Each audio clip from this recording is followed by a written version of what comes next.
For over 15 years, Bobby Rock has been recognized as one of the premier performers and educators in the drumming world. After studies at the prestigious Berklee College of Music in Boston, Bobby enjoyed a brief association with the legendary band Rare Earth before joining ex-Kiss guitarists Vinnie Vincent Invasion for a 3-year, 2-album stretch. From there, Bobby released his debut video and book package, Metamorphosis, and then joined the supergroup Nelson. Their multi-platinum After the Rain yielded 4 Billboard Top 10 hits, numerous TV appearances, and a sold-out world tour. Bobby then went on to a number of other projects, including 2 records with a rock fusion guitar duo Garsett and Helmrich, his second book, The Encyclopedia of Groove, and his debut solo release, Groovin' in Tongues. His year-round tour schedule continued with the PV Rock Across America tour and the release of his critically acclaimed CD, Out of Body. 1997 brought extensive touring with Neil Zaza and Bill the Buddha Dickens. This collaboration resulted in the double CD, Snap, Crackle, and Pop Live, which is the 3rd release of Bobby's ongoing solo pursuits. Additionally, Bobby records and tours with guitar great Gary Hoey, and is a respected health and fitness specialist with a cutting-edge new book entitled Muscles, Mangoes, and Meditation. He also produces, is the author of 5 books, and continues to be one of the industry's top educators, having done over 700 drumming exhibitions worldwide. In the past few years alone, Bobby and his crew have traveled well over 250,000 on-the-ground miles throughout the U.S. and Canada, as he remains one of the most dynamic proponents of the drumming art form.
Hey everybody, welcome to the video.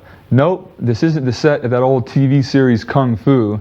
This is the Zen of drumming, and we appreciate y'all joining us today. You know, believe it or not, it's been over 11 years since my last video, so one of the things I'd like to cover with you guys today is just to simply take a lot of the concepts and techniques that we touched on last time, expand on them, and then demonstrate them for you in various band and soloing situations.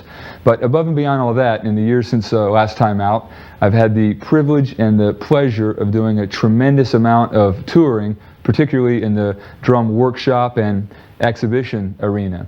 And I'll tell you, when you're out there in the trenches, talking with drummers every night, answering questions and so forth, you really have to take a good hard look at what you do and why you do it and how you do it as you set out to explain it to others. And one of the key things that I've come up with through the years is that it really is a concerted effort of the mind, the body, and the spirit, all of those elements, to really get you at the optimum level of development. So that will be one of the underlying themes in our show today here for you. Another theme, in the true sense of the word Zen, as in the Zen of drumming, is the importance of creating that proper mental environment so we can take all of these tools and all of these concepts and ideas and deliver the goods every night. I mean, after all, the consistency of performance is one of the hallmarks of any great drummer, actor, athlete, or whatever. Just the ability to step up to the plate and deliver nightly. Now, that isn't always the case with us, as we very well know. I mean, I'm sure we've all had the experience of maybe you have a big show coming up. It's a Thursday night, let's say, and you're rehearsing either by yourself or with the band, and it's grooving and smoking and slamming. Sounds great, no problems. But yet, 24 hours later, you're on stage at that very important gig, and what happens? You suck. You know what I'm saying? Now, why is that? Was it a lack of technique, a lack of ideas, a lack of, groove ability? Nope, not at all. It was, that was very much intact 24 hours earlier. What it was the inability to consistently create the proper mental environment so that you could get up there, stay out of your own way, and let it all flow, just like it oftentimes does when we're in the practice room all by ourselves. So that's definitely a concept we want to touch on today as well. But before we delve off into any of this stuff, let's go ahead and take a few minutes, take a quick tour of the drum kit, and then we'll get started. All right, welcome to the set of the Zen of drumming, where we've obviously gone to great lengths to create kind of a Zen type feel for you here. And we've also gone to great lengths to present to you the complete touring drum kit that I drag around on the road with me here. So now I'll give you the quick tour of what's here. We're using all PV drums here today, except for the snare, which we'll get to in a second. But it's primarily an 8, 10, and 12, the 1000 series racks with a 14 and 18 floor over here, and a 16 floor over here with a 20-inch single-headed kick drum mounted kind of like a floor tom. Of course, the PV drums has this radial bridge technology, so we have some just bridges, kind of like amped up rototoms, you might say. This is a 10-inch bridge drum. Here we have a 12-inch bridge drum. Over here we have an 8-inch bridge drum followed by a 14-inch bridge drum. And you'll notice that all the drums are set up in a very asymmetrical kind of way. For timbales, we have a single-headed steel-shelled 8-inch timbale here, 14-inch timbale here, and then over on this other side, a 10-inch timbale. And we also have what we call our tube drums, or tube of doom, I should say. This is a 14-inch tube of doom. Way to the other side over here is a 12-inch tube of doom, and then, as I'll explain in a second, we have another one as an auxiliary kick drum. For snare drums, we're looking at the Bobby Rock model snare over here, which doubles as kind of like a timbale based on where I have the snare strainer set up.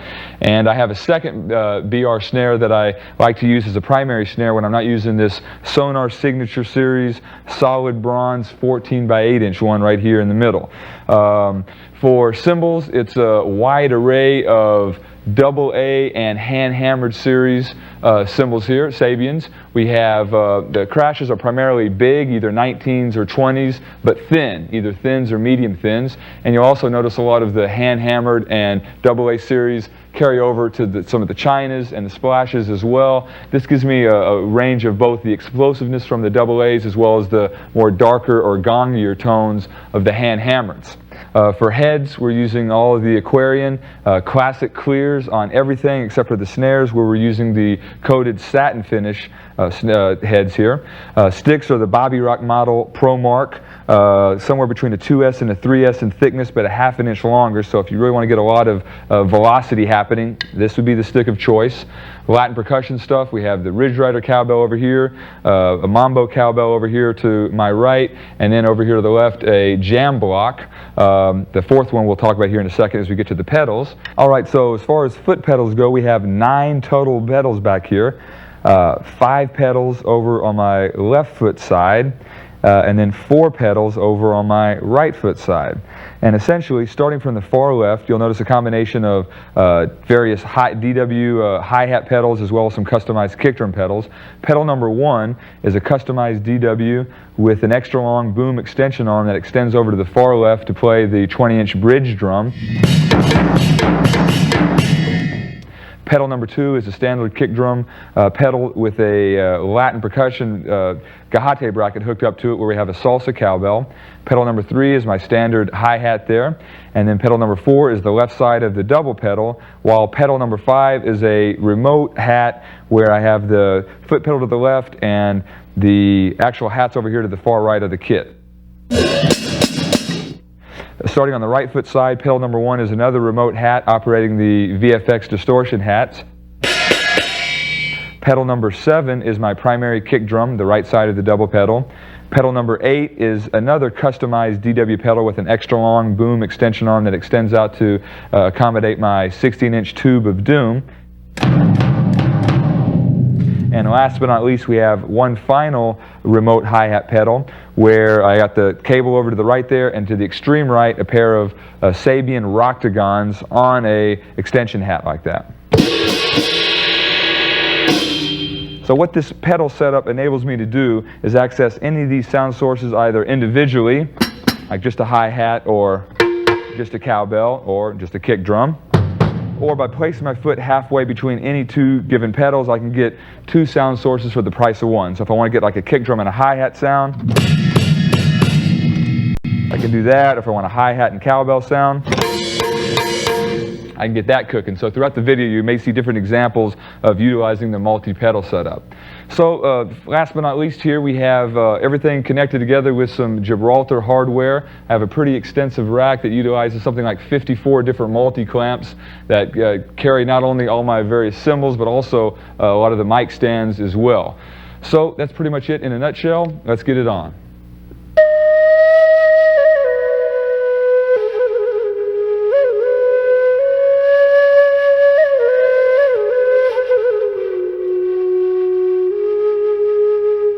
All right, so when we talk about the mind, body, and spirit approach to drumming, what we're really talking about is the mental or conceptual side, the physical or technical side, and then finally the emotional or spiritual side. Now, a balance of all 3 of these elements is extremely important. In fact, we've even integrated the old yin-yang sign right into the set for you here today to remind us of the importance of this balance. Because think about it. For example, if you had a great musical idea and you were able to articulate it properly, that would mean you had the conceptual and technical side together. But if in the expression of the idea it didn't really groove or didn't really emote anything, it's going to fall short in its overall impact to the listener. So that's why it's important to strike a balance of all 3 of these things, and that's why we thought it'd be interesting to play 3 songs for you today where in the analysis of the tune we would discuss one of the 3 respective elements here. So for the first tune here, this is something called a light worker. We'll play the track down. Afterwards, we'll break this first one down from a conceptual standpoint and find out how we would approach a song from that particular perspective.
All right, so let's break this tune down from a conceptual standpoint.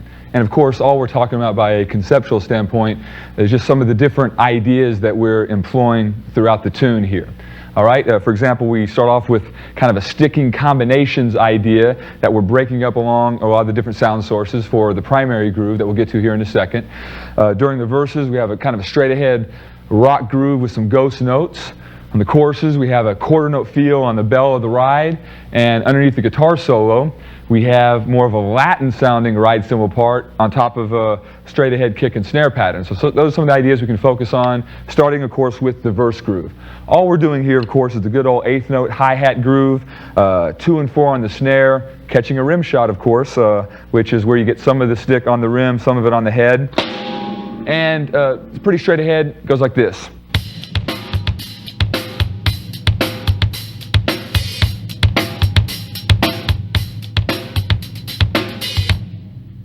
So that's pretty straight ahead with the eighth notes on the hi-hat. Occasionally I may open a hi-hat, I may throw in a little as I see fit here and there, but it's pretty straight ahead. And what we're going to do with the ghost notes is fill in the 2 and 4 snare with the ghosts, which are basically more softly hit notes. I kind of look at it like the left hand's dancing around on the snare. We're still catching the rim shot. By having the ghost notes on top of the drum, we get the nice, obvious dynamic level difference happening there. And it just brings more dimension to the groove, and it would sound like this.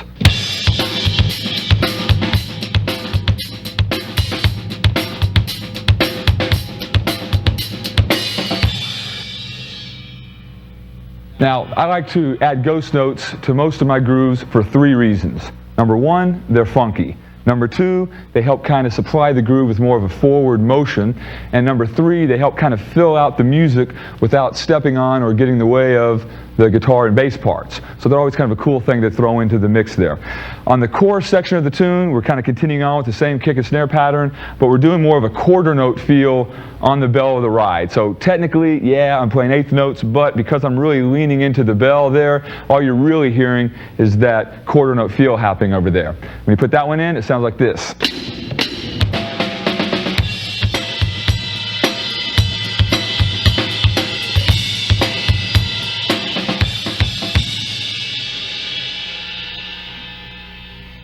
All right, pretty straightforward.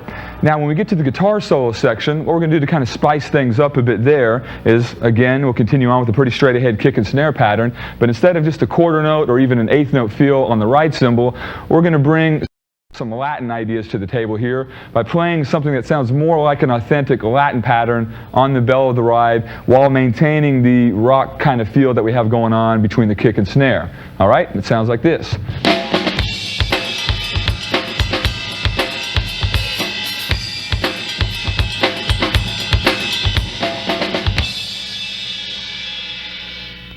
All right, so those are some of the key groove ideas that are going on in the tune. Now let me throw a couple of fill ideas of note your way. First of all, speaking of that guitar solo section there with the ride cymbal, there's a fill that happens, I think, at the halfway point in there. That's the idea of taking triplets and splitting them up around a variety of different sound sources. So, you know, again, 16th notes, triplets, no big deal. But what I'm going to do is take these bad boys 3 at a time and put them around the drums like this. If I go start with the right hand lead here, it's going to be a left hand lead going up over there. We're going to skip down, skip a drum, do a right hand lead there, back over here for a left hand lead, and it's kind of like crisscrossing that way. So real slow, you take the 16th note triplets and split them up with the toms like this.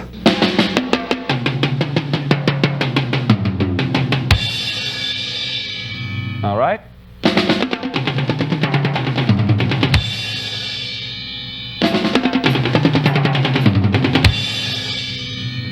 Now, in the context of the tune, it would sound like this.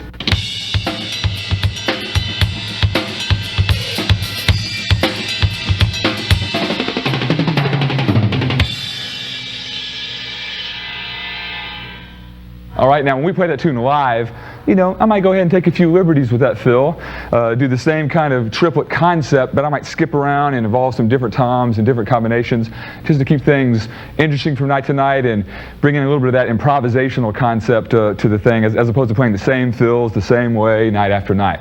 All right, one other fill I wanted to mention was the fill going into the last chorus. What we're basically doing there is taking this type of a feel. If you have like a 2, 3, 4. Yeah, we're going to get that kind of a vibe going on, almost like something in 3. But I'm going to split them up between the snare and the toms and the kicks. So we're going to maintain that same kind of flow, but go 3 upstairs, 3 downstairs. The way I do it, of course, is right, left, right. And then on the kick drum, I like to go right, right, left.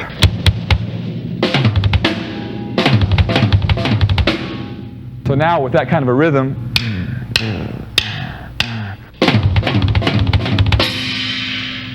all right, again.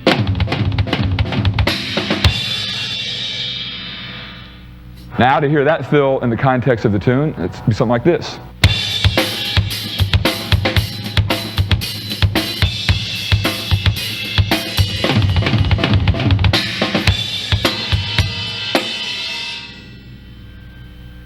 Last but not least, let's check out that primary groove that happens throughout the tune, the one that involves all the toms and the snare and all of that. Essentially what we're going to do is just take a basic sticking pattern. This one happens to be primarily inverted paradiddles, which in this case would be right, left, left, right, left, right, right, left. Now, believe it or not, that's pretty much the gist of this entire pattern. Now what we're going to do in this 2-bar phrase here is have the first bar and a half simply be those inverted paradiddles, and then on the last 2 beats we're going to go right, left, left, right, left, left, right. Put it together.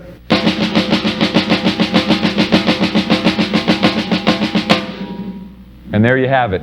On the second time through, if you look at it as a 4-bar phrase, we're just going to do the last part like this.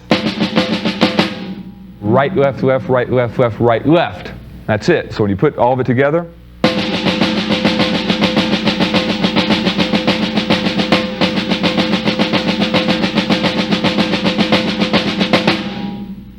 all right? So now step 2 would be to bring in the kick drum, and there really isn't much because the pattern is so busy elsewhere. So we're going to substitute the first note with the kick drum. So instead of right, left, left, you'll have kick, left, left. All right? And then we're going to catch the and the 1 as we catch into the second bar there. We have.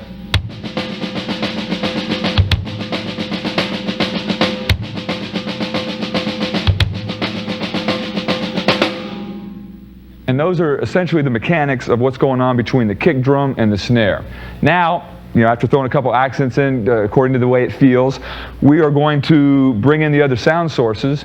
Notice that some of the doubles, the right, left, left kind of stuff, are oftentimes split up between 2 different sound sources because I'm trying to achieve a particular melodic effect on the pattern here. So when we take that thing I just did with the snare and the kick, bring it in with all the other instruments, it'll sound like this.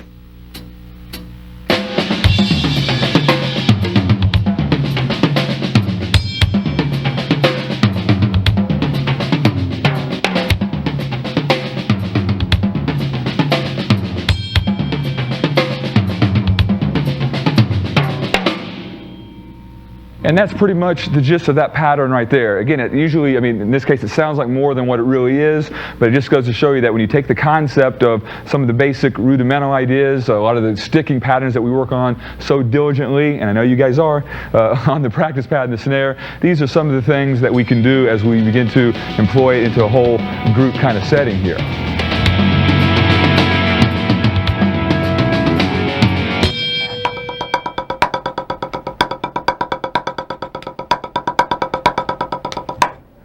All right, as you might have noticed thus far, we're going to be covering a tremendous amount of material very quickly.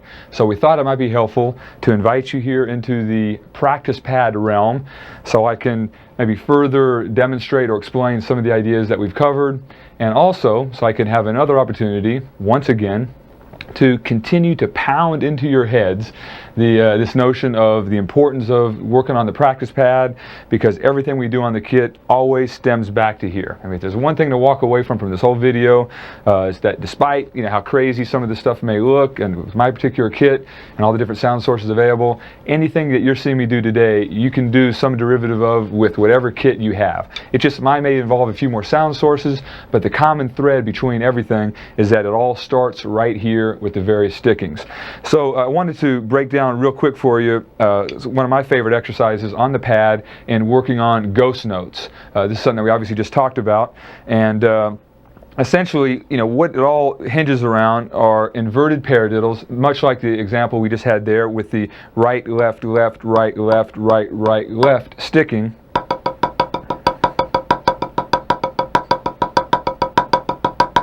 But the key with ghost notes, as I mentioned, is dynamics. What you want to do is work on that exercise on the pad and practice keeping your overall range of motion on the sticks somewhere around here. And then when you want to do your 2 and 4 snare, you'll just bring it up like this, pow.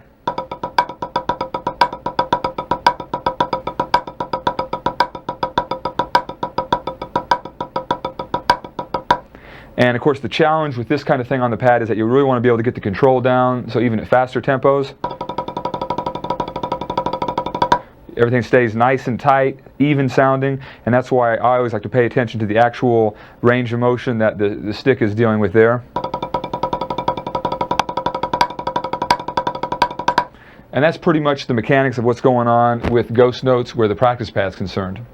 Now, one other thing I wanted to show you real quick is that we just saw an example of an inverted paradiddle with a couple variations, and how I took that groove and played it all around the kit to create my own rhythm with it. Just basically, if you want to utilize something like that in your own playing and you don't have as many sound sources available, no problem. I mean, even with just 2 different sound sources, and of course with our double surface pad here, there's our 2 sound sources. You can take the similar sticking as we just demonstrated with that Lightworker groove, which of course had the kick drum starting it off. All right, and basically just by putting the right hand on a different sound source, you can already get a sense for how easy it would be to apply that groove to your own kit, right?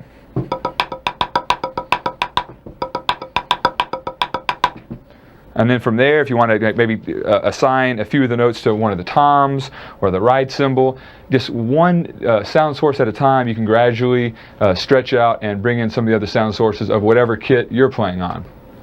Now, obviously, I'm playing an exceedingly large drum kit. So many of you may be seeing a lot of the different rhythms and solo ideas I'm doing today and saying like, well, yeah, it's easy for him to do. He's got all these different sound sources.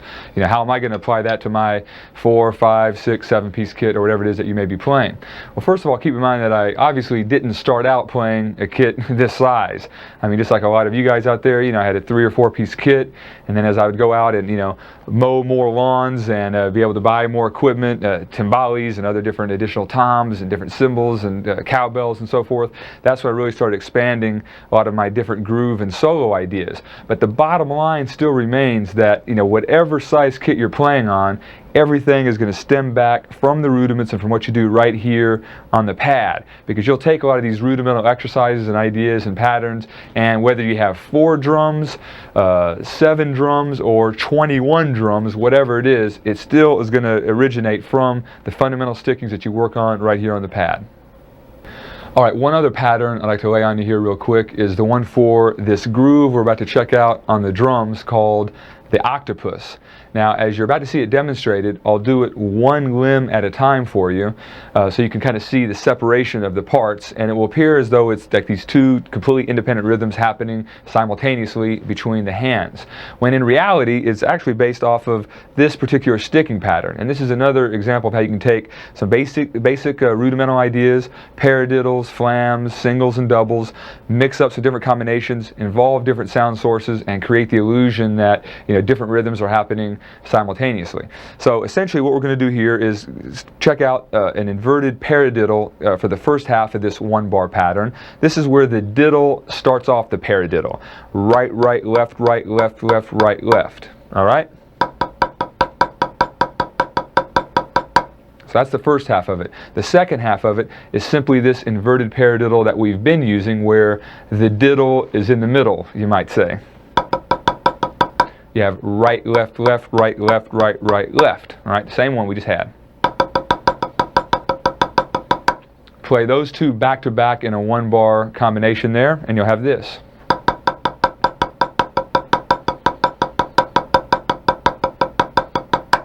All right, that's all it is.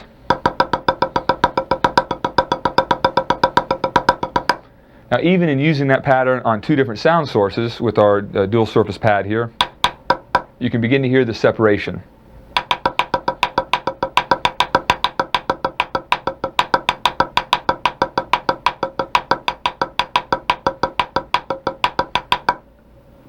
Now, one other tool that I'll utilize to kind of create a little bit more rhythmic activity with one of the limbs is a flam. By incorporating a flam on the first half of that pattern there, where we have the right, right, left, right, left, left, right, left, right in the middle there I'll drop a flam in.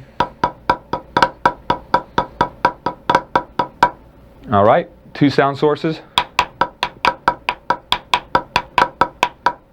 And now we'll do the same thing on the second half. We have the right, left, left, right, left, right, right, left. Drop a flam in there. Two sound sources. All right, now you can see now it's almost like this has its own rhythm and now this has its own rhythm. When you play both of those examples together, you'll have this.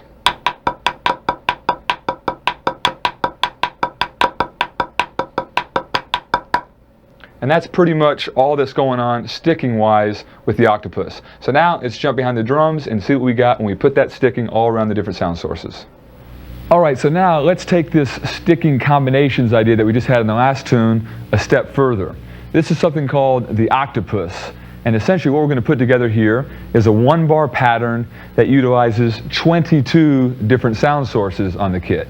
So it's essentially the same concept as we just had, in that we're going to take a particular sticking pattern and break it up around the different sound sources. But in this case, we're also going to bring in some of the multi-pedal stuff as well. So let's look at the groove first from the ground up, so to speak, by checking out what the feet will be doing. What we're going to do, we'll have actually 3 sound sources covered with the left foot, as I place the left foot halfway between the hi-hat and the cowbell. And then I have one of these LP jingle rings on top of the hat to give us that third sound source there. Because, ladies and gentlemen, this is a matter of quantity here. All right? For the right foot, we have the kick drum and the outside China hat there, the distortion hat, going on. And essentially the part will be quarter notes on the left foot and kind of a Latin feel on the right foot. The feet part will be this.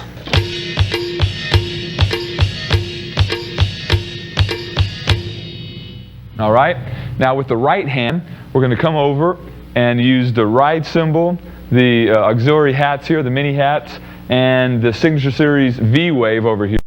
And with our sticking pattern, we'll be able to catch the ride cymbal with the floor tom and the mini hat with the bridge drum, and then end up with the V-Wave over here. So as we do just that sticking with the right hand, it would go like this.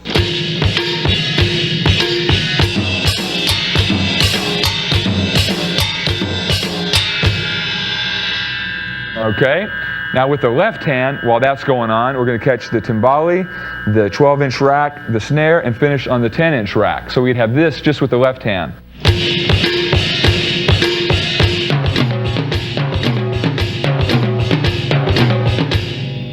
So as you can see, what we're basically doing is taking the idea we had last time of the doubles and splitting them up between sound sources. Now when you put the right hand part and the left hand part together for this first half of the octopus, it would sound like this.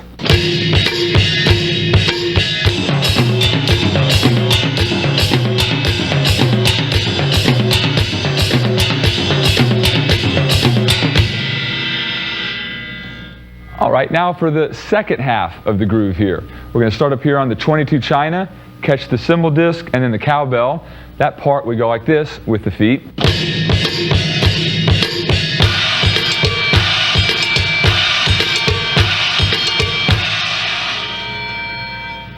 All right, now our left-hand part will be considerably more busier over here. We'll have the jam block and the ridge rider.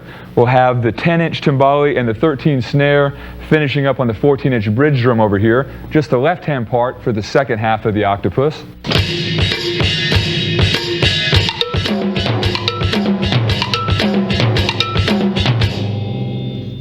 So now when we put the right-hand part with that left-hand part for the second half, it would sound like this.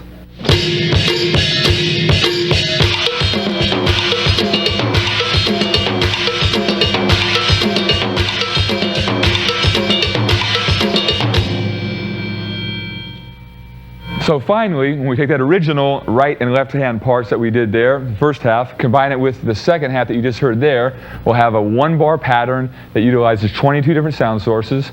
All together, it sounds like this.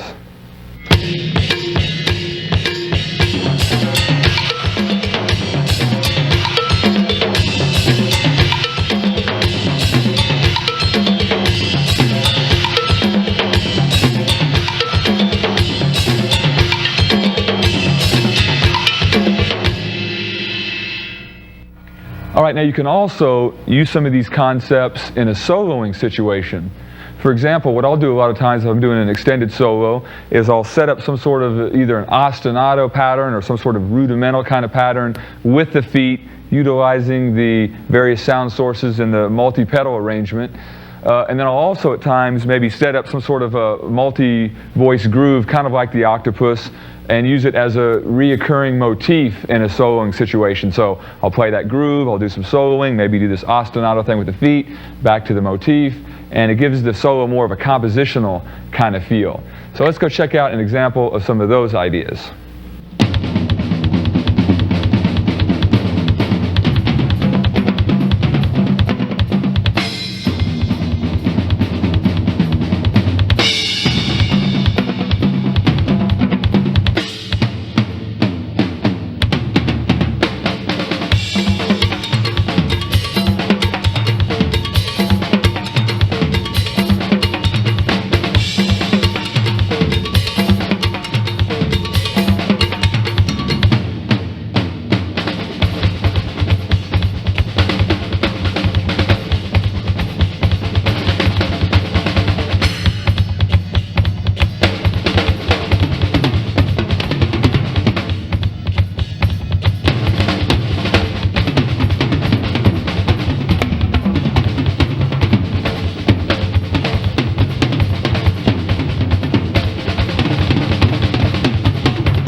Okay, so in that solo excerpt you heard right there, you heard both a reoccurring motif that involved like a rudimental approach, much like the octopus has, and you also saw an ostinato on the feet that used some rudiments as well. In fact, the foot pattern there was almost like a double flam thing.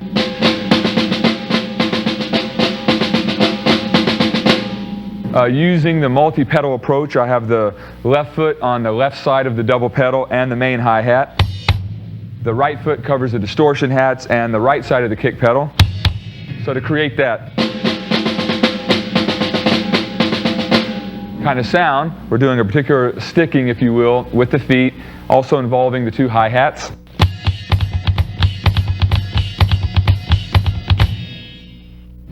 And that gives us this kind of a rudimental feel, but on the feet.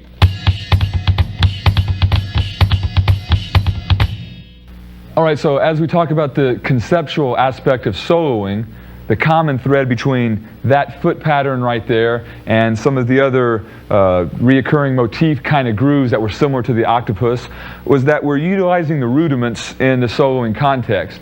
And you know, speaking of rudiments, unfortunately or fortunately, depending on whether you like to do your practice pad work, there's just no way around woodshedding the rudiments. A lot of times in all my travels, a lot of the younger players will say, you know, Bobby, when do I get done with the rudiments? When can I put away the practice pad back in the closet and just work on drums? Because what I really want to do is just play the drums. I don't really dig all the paradiddles and double stroke rolls and all that kind of stuff.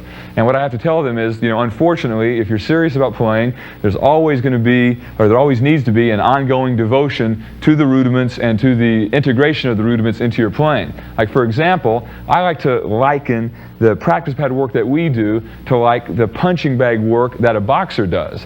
It doesn't matter how long you've been fighting or what level you're on or what have you. You're still going to have to go to the gym, work on the jab, work on the uppercut, work on all of the basic mechanics, you know, the essential fundamentals of what you have to do as a fighter on the bag. Just like we as drummers have to work on these essential components on the practice pad, because when we step in our ring, so to speak, we're going to be utilizing a lot of these ideas.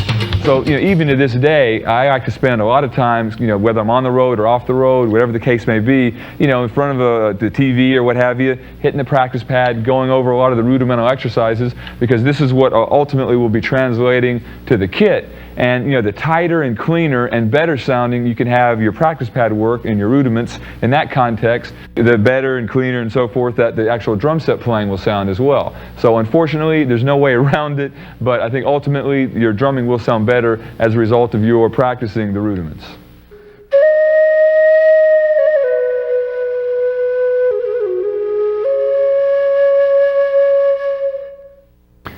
All right, so now we arrive at the physical or technical side of our mind, body, and spirit concept here.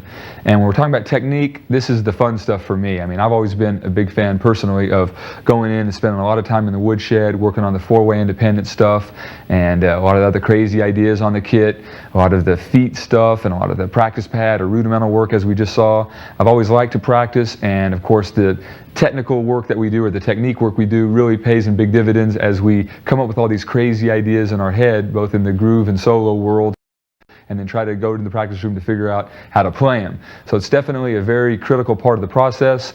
I don't believe there's such a thing as having too much technique, although I believe that if you have a lot of technique, you got to constantly resist the temptation to, you know, inappropriately impose the chops and some of the different ideas in certain songs or what have you that you may be playing.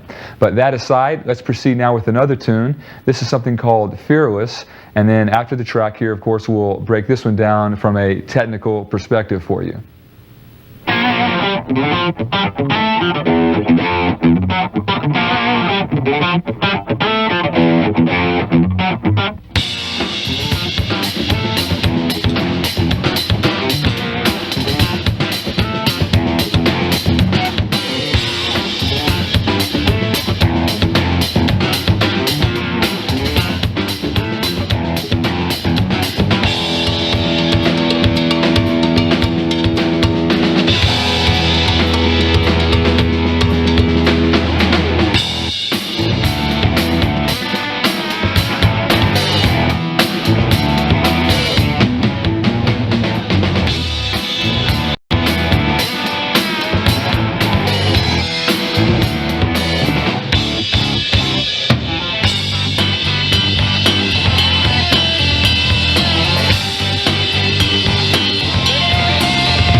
All right, so let's take a glance at this tune from a technique or technical perspective. What I think the main thing is that you'll find going on in this tune is that we have a lot of different four-way independence concepts going on in various grooves throughout the tune.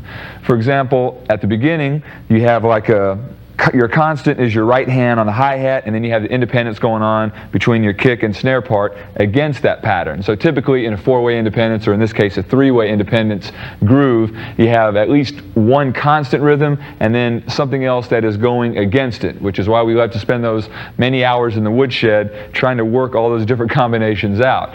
We also have a situation on the pre-verse section where the feet are kind of like the constant, laying down a Latin-oriented groove, and then we have the hands doing a different sticking pattern on the cowbell and the snare against that. And finally, underneath the guitar solo, the right hand, right foot, and left foot are the constant rhythm there, kind of like the foundation, while your left hand goes around and does some different rhythmic ideas up against that. So let's take a peek at the first one. Essentially, as you recall, the primary initial kick as the cycle turns around is right off of the one. So you got 1E and a 2E and a 3E and a 4E and a 1E. All right? So you have the downbeat on the hi-hat, the kick drum kicks in, and of course the whole idea behind this is that the kick and snare rhythm would go against the bass and guitar part in a very punchy way. So you have this. 3, 4.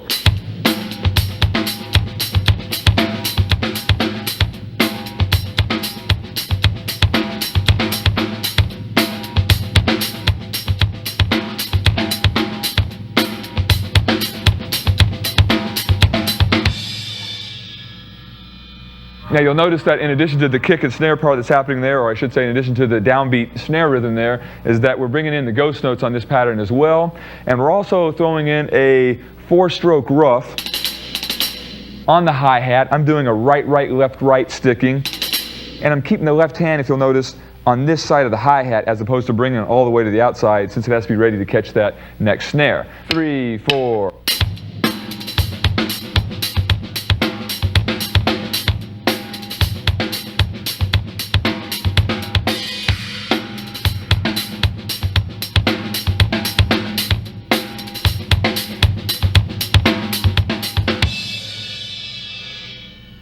A couple techniques to work on there.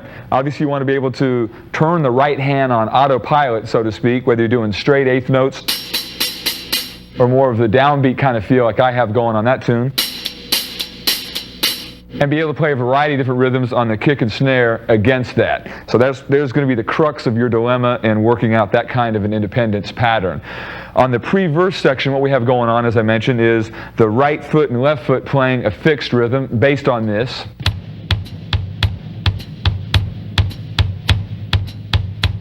I might choose to leave some of the downbeats off of there just to kind of let it breathe a little bit more.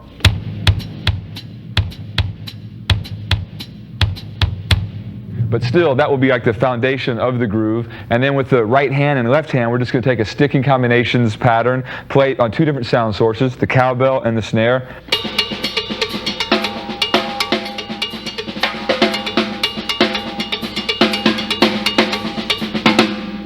Put it all together, you have this.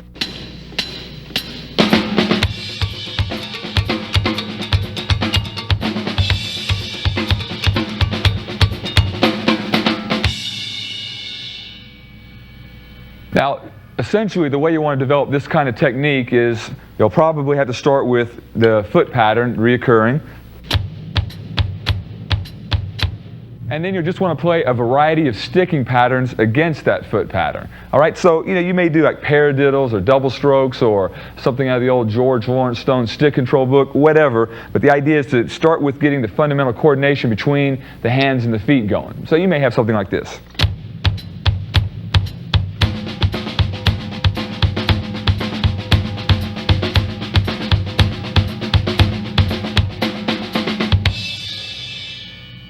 And you just pick a 1 or 2 bar pattern and just loop it over and over against the feet and figure out where everything locks in together. And that's how you break through the coordination barriers essential to do something like that. Then of course you put it on your different sound sources, add a few accents, and you're off and running.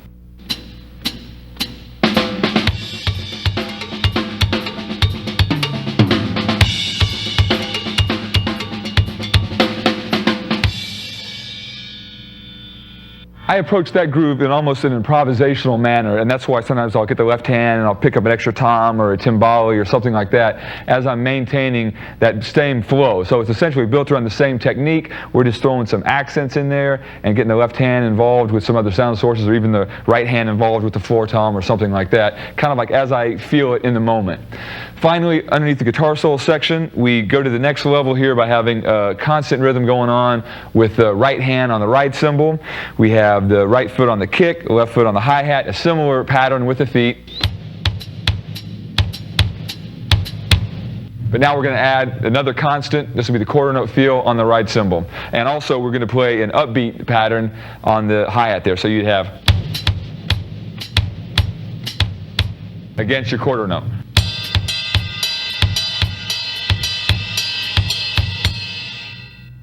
That leaves the left hand open to now go around and play some different rhythms between the snare, the toms, the timbali, the auxiliary snare, etc., to kind of create almost like a conga kind of vibe on top of what the other limbs are doing there. And again, you'll notice that sometimes I'll leave some of those kick drums off here and there just so the pattern can breathe a little bit more. All right, so let's check out that groove.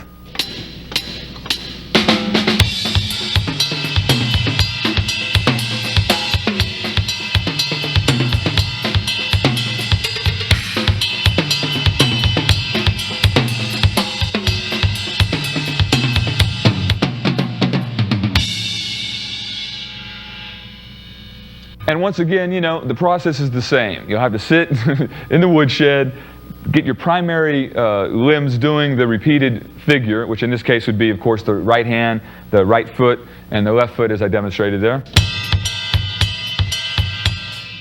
And I would suggest starting with a series of one-bar patterns. They can be very simple. You can get them from any of a number of places. Just anything you can dream up with your left hand you want to eventually be able to play against that, so that when you get in a musical situation, whether you're doing a groove or a solo or doing a session or an audition, whatever it is, you won't have a real limited arsenal of options with your left hand. So, you know, just with the snare, the other limbs, maybe you just start off something simple.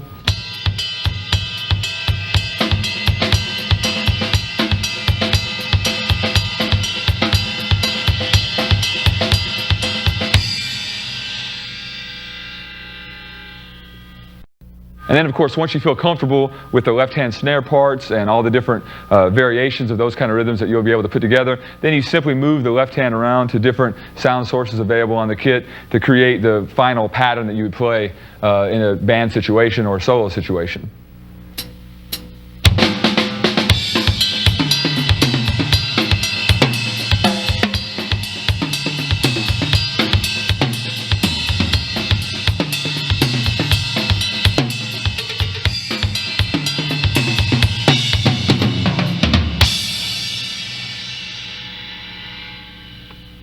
Again, on all of these different patterns, you'll notice that there's usually some kind of ghost note feel happening there. With ghost notes, as we're mentioning here, a lot of your rudimental exercises, getting various paradiddle rhythms and whatnot, working with different volumes, even if you did regular paradiddles accenting the downbeat,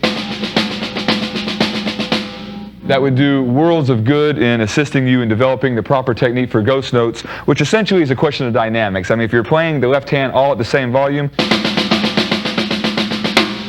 you know, it just kind of loses the vibe. So you want to keep the left hand kind of low to the extent you're using the ghost notes, and then that way you have, like as I mentioned earlier, the difference of dynamics there when you really lay into the snare or one of the other instruments there. All right, a couple quick fills of note I wanted to mention. One of them was coming out of the second pre-verse section into the second verse there. What we're basically doing is taking some double strokes, splitting them up between the snare, cowbell, and toms here, throwing in a kick drum at the end. All right, so breaking that down for you, if we played that as kind of a linear type of a thing, right, left, right, and then the kick drum.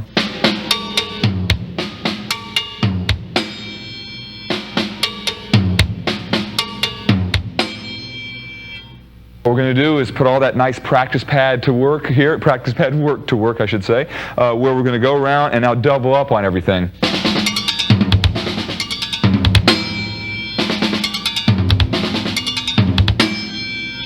Up to tempo. In the context of the pattern.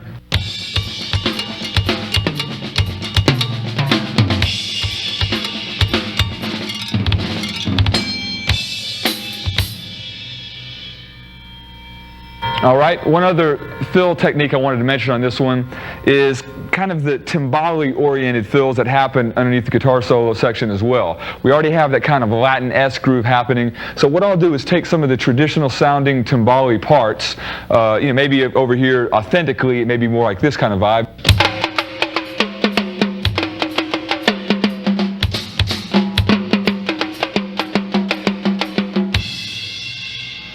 Something like that, and take that kind of attitude or that kind of concept and play it on some of the other drums. Now I may play it, two-handed,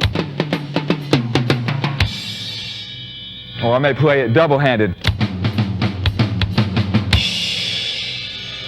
But the main, the crux of this technique here is that you'll want to kind of get that very elastic sounding timbali feel going on while you do these things. So, you have a pretty steady, usually I'll have like a quarter note going on with a hi-hat.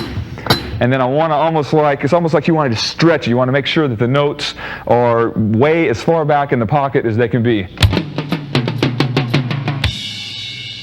And that's what kind of gives it the timbali fill there, and that's sometimes, from night to night as I do that section of the tune. Again, we'll take a few liberties and I'll do them on different instruments. I don't really think about it, I just kind of try to convey that timbali attitude by playing it, technically speaking, in a very elastic kind of way, as I mentioned there. Finally, as we get to the outro of the tune, we have a couple little double bass things happening there. I'm doing essentially triplet riffs with the double kicks, which are I use them again, right, left on the double pedal there. Sometimes I play them as straight ahead triplets.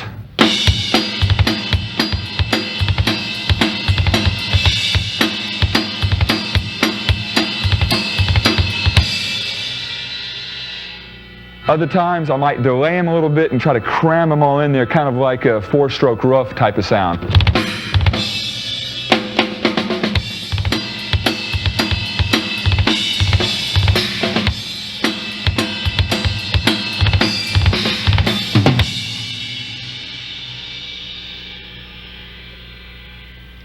So that's pretty much what's going on the outro with the double bass section there, and it goes without saying, anytime you want to do something that sounds quick or fast, or you're trying to cram something in someplace,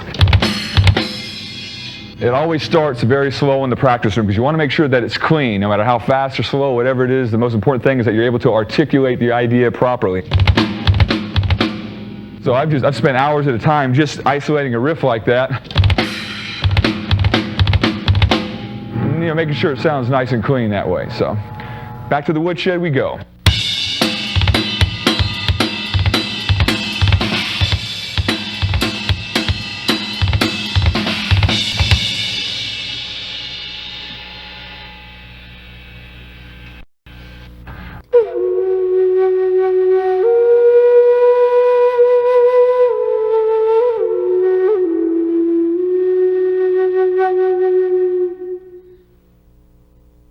And of course, another interesting way to utilize some of these four-way independence techniques is in a soloing situation. I know that a lot of times if I'm soloing, I like to maybe set up a groove or a foundation with 1, 2, or maybe 3 different limbs, and that will leave the remaining limb or limbs available to solo on top of that. So this is a really interesting dimension to bring to your solo playing. So for example, I guess just for our purposes here today, I'll give you a basic example of the process of developing independence between the limbs.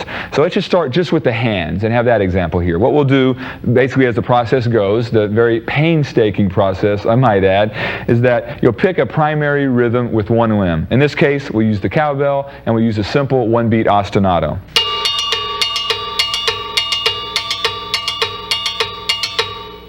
All right, then you get your secondary limb or your solo limb, or what the other voice is going to be. We'll put it on the snare, and then the process will begin there of playing different rhythms with the left hand against the repeated ostinato rhythm on the right hand. So let's say just the most simple version of that would probably be quarter notes on the snare against that.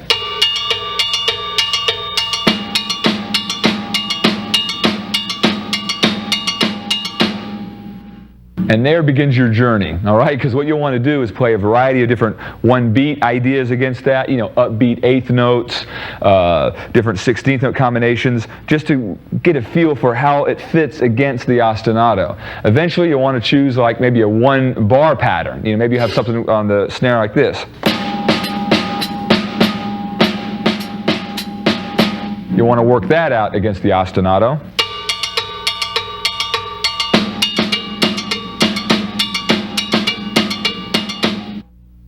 Of course, when you first play it, you got to maybe do it in slow motion. I mean, it's really important to work these things out, because once you got it, it's like riding a bike. You get on there, it's always going to be part of your playing now. So it's important to take the time initially to work it out. In this case here, what you would do is have the right hand playing the constant pattern, and you'd see where the left hand falls in.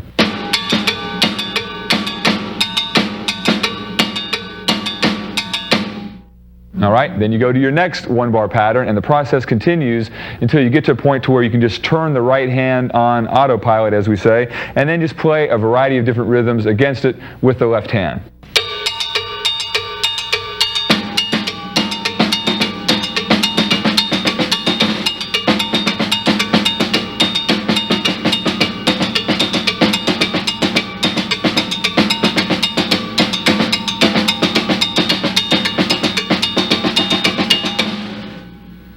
All right, and of course triplets are kind of funky to play against that, but if you save the triplets for the latter part of the process, you'll find that something really interesting begins to happen.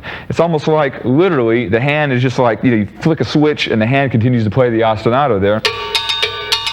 And you get to a point to where pretty much whatever you're hearing, you can play with your left hand. It's kind of whacked out. It's almost like an out-of-body experience. Watch the separation going on between the limbs like that.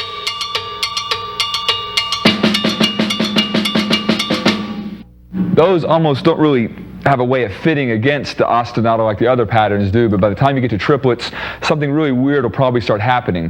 Having done so many different combinations, what you'll find is that your left hand will just be able to start doing things. I mean, it's a very sci-fi kind of experience that will happen here, because again, after you've exhausted all the different combinations, you'll begin to get some true independence between the limbs. And a final example, kind of the final frontier of this thing, would be to play something really arrhythmic with the left hand. In other words, something of no tempo, or maybe even something that would slow down or speed up against the right hand ostinato. So an example of that would be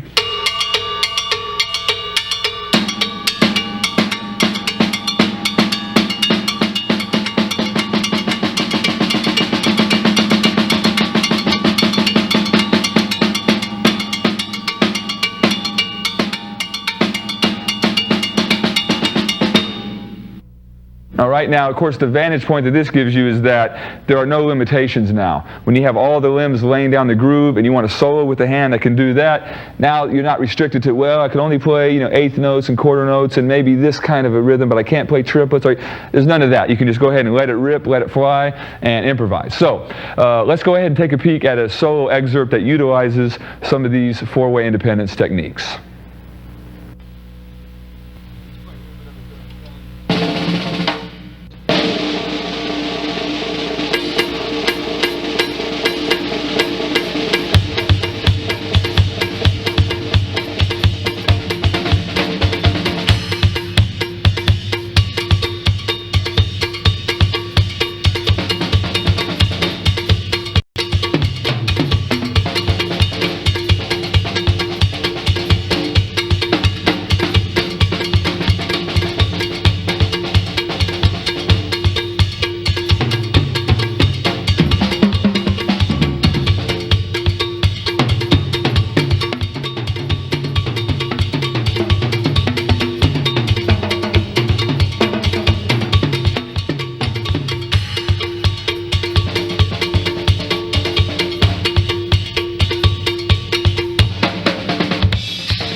Now, how can we possibly talk about the physical side of drumming and all this technical related stuff without once again touching on the importance of the practice pad and all of the rudimental related exercises that I know we all love to spend a lot of time doing.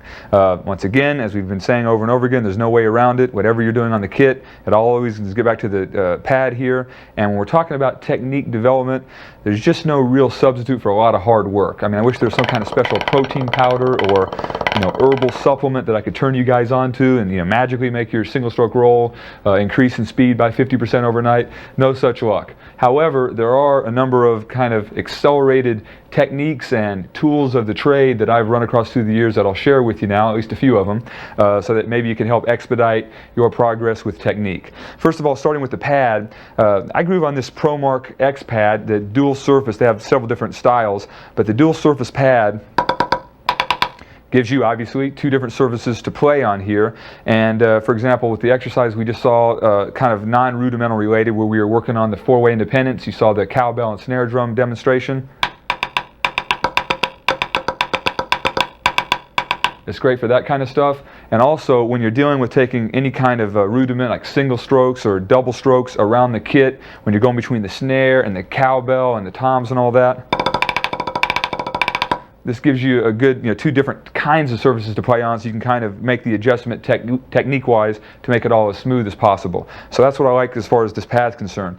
Where drumsticks are concerned, I always recommend, what I've been doing for a number of years, is just playing with a slightly heavier stick. If you normally use, for example, 5As or 5Bs, maybe you'll check out 2Bs or 2Ss, something like that. In my case, it's the Bobby Rock model, which is already basically a tree limb, so I have to go with maybe like a real heavy 3S or another drum corps style stick. And through the years, I've always had a separate set of sticks that I use just for my practice pad work that's a little bit heavier. Another technique you can use is simply take a towel or a t-shirt, something like that, drape it over your existing pad. And of course, this makes you work a little bit harder because it takes a lot of the natural rebound out of the pad. And the other cool thing is that if you're in an environment where others are hanging out, or you're on the tour bus or the motorhome or the van and other people are trying to sleep, it makes it a little bit quieter as well. More recently, one of my favorite accelerated tools, you might say, are these Dig-It stick weights. These things are phenomenal. What you do, kind of like the old exercise ankle weights that you might have seen before, they strap right around the stick using Velcro, and they, in effect, double the weight of your stick. In this case, you can use whatever sticks you normally play the kit with, so you have the same thickness that you're used to. But by strapping these things on, these will definitely make you work. They're great for pre-show warm-ups and all that. I mean, 5 to 10 minutes, and you take them off, you'll notice a big difference. Of course, I like to use them all the time for my practice pad work. Additionally, one thing I like to do with them also is do this kind of thing. Whatever you normally do on the practice pad, you could be out hanging out, have your arms by your side, mind your own business, work on your paradiddles, different single stroke combinations. And this really works a lot of the fingers that we have to use when we're doing some of the faster riffs on the practice pad. Now, as far as specific practice pad work is concerned, you could do any of the various exercises, either with the stick weights or with the heavier sticks or with the towel, what have you. Here's a couple of my favorites. A lot of times I get questions about developing the weaker hand and in turn the single stroke roll. What I think it's important to do is just isolate the weak hand by doing multiple strokes with it. For example, if you're a righty, chances are your left hand's weakest. So even if you did something as simple as right, left, left, left, right, left, left, left, is in a repeated pattern. And I'll create different rhythms or exercises based around that concept. So for example, I might have right, left, left, left, right, left, left, left, right, left, right, right, right, right, right, right, and then the opposite on the other hand. So when you put it all together, right, left, left, left, right, left, left, left, right, left, right, right, right, right, right, right, left, right, right, right, left, right, right, right, left, right, left, left, left, left, left, left, right. So it'd be like,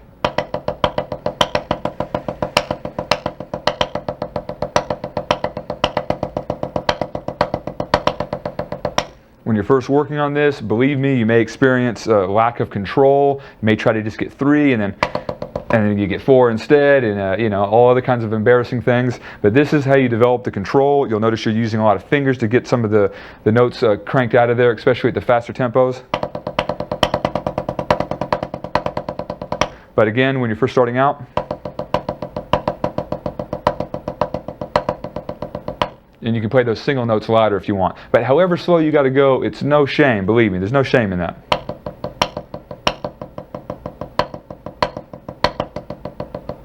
All right. Now, one of my favorite overall exercises for developing the single stroke roll is an old single-handed triplet exercise that I used to do. I remember I spent one summer with an old drummer buddy of mine named Mark Hodge. We spent the entire summer doing these things for hours at a time every day. It's an accented triplet, essentially just single-handed. Alternating between the right and left hand, of course.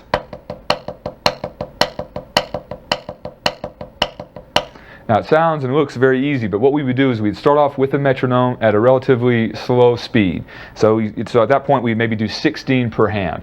1, 2, 3, 4, 5, 6, 7, 8, all the way up to 16, right? And then go over to the other hand. 1, 2, 3, 4, 5, 6, 7, 8. And then maybe we start increasing the speed, and as soon as you got to the point to where typically the left hand couldn't keep up, then you drop down to maybe either 12 or perhaps 8 repetitions per hand. 1, 2, 3, 4, 5, 6, 7, 8. 1, 2, 3, 4, so forth and so on. Keep on increasing the speed. Eventually the left hand gives out, so now you got to go to 4 per hand. 1, 2, 3, 4, 1, 2, 3, 4, 1, 2, 3, 4. And then what I would do basically with these is, you're getting the one main note with the accent, and then it's almost like you're relying a lot on the motion of the stick and the control of the fingers to crank out the other two notes. So we'd spend some time at the higher speeds doing 4 per hand, and then eventually you kind of reverse the process. You start slowing the metronome down, and then you start as soon as you can go back to 8 and then back to 16s. Now the net result of this was probably the most radical improvement on my single stroke roll that I can ever really recall. Because essentially if you're doing a single stroke roll, especially with some sort of a triplet pulse, like that, I mean, you can see that, if you isolate that one hand at a time, that's essentially all it is. Now, eventually, once you get that, you kind of get the snap and the groove of it together, even if you didn't have accents at all, it's basically, to me, the most accelerated way to get those really fast singles cooking. So these are things that I still to this day do. As a matter of fact, one of the coolest things is that after, you do a nice lengthy practice pad workout, then you take these off. Let me tell you, it is a whole nother world at that point, ladies and gentlemen.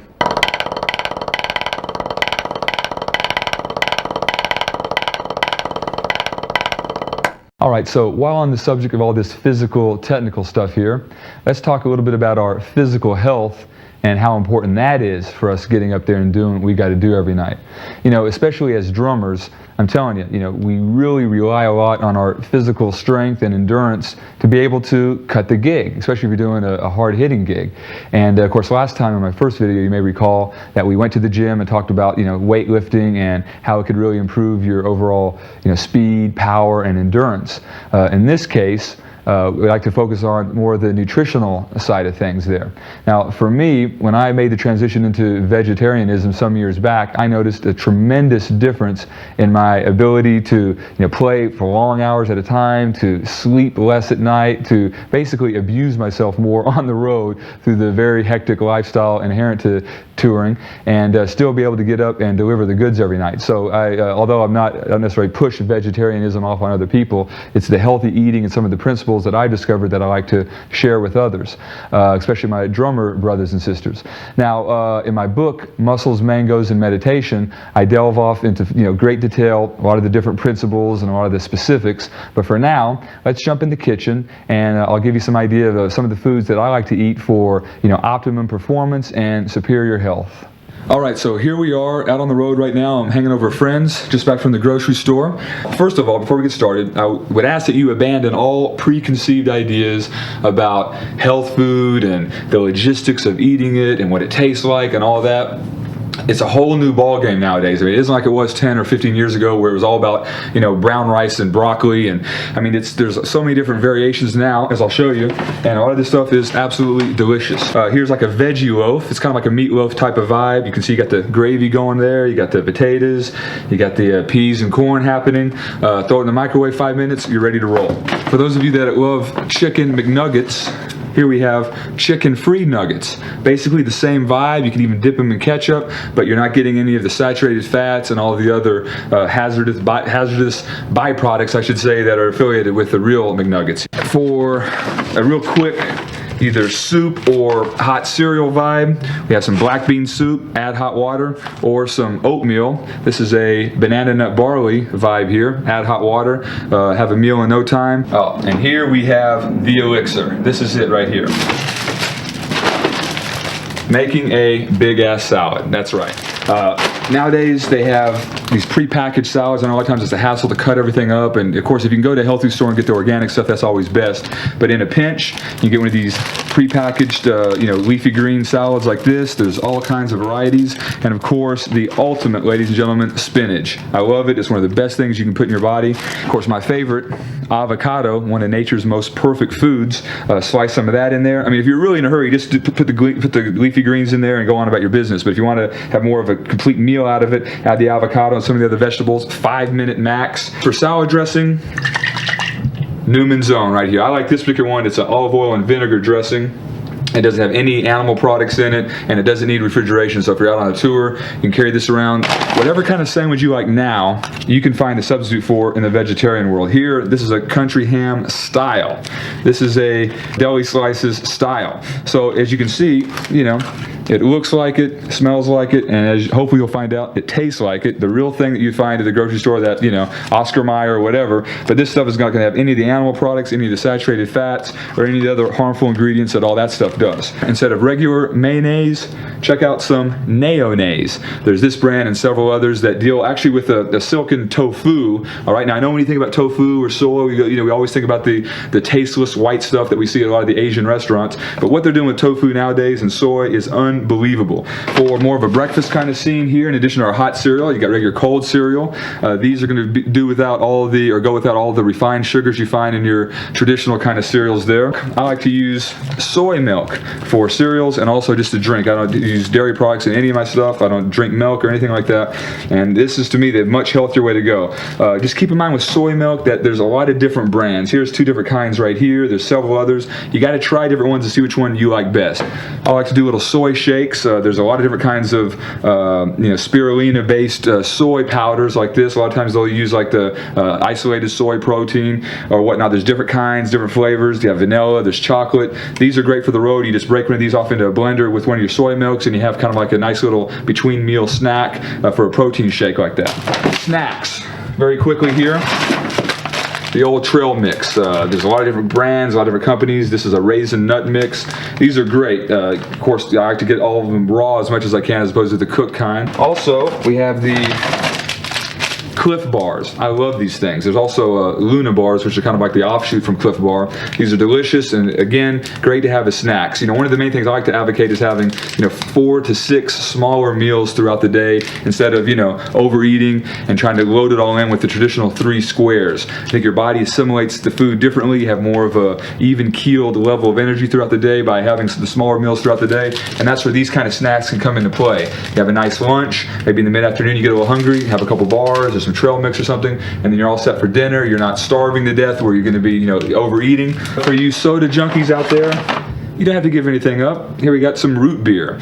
All right, now you'll notice that if you look at the labels of pretty much any kind of soda you get at the store, at the the 7-Eleven or whatever, they're going to have corn syrup or high fructose corn syrup or sugar. These at the health food store are typically made without any kind of refined sugars in there, which means your body's going to assimilate it differently, and you won't experience the same kind of spike in energy level the drop off that you'll often experience with those kind of sweets. If you eat a lot of this good food, I feel like you don't necessarily have to load up on a lot of vitamins, although some extra vitamin C is good to have around if you're eating healthy, but yet maybe you're staying up a lot of nights in a row, or you're feeling a little burnt. I start hammering down the C's. I feel like a little cold or sore throat coming on. Get a lot of vitamin C going. There's 1,000 different brands out there, and whenever you feel something, you can go ahead and start kicking it.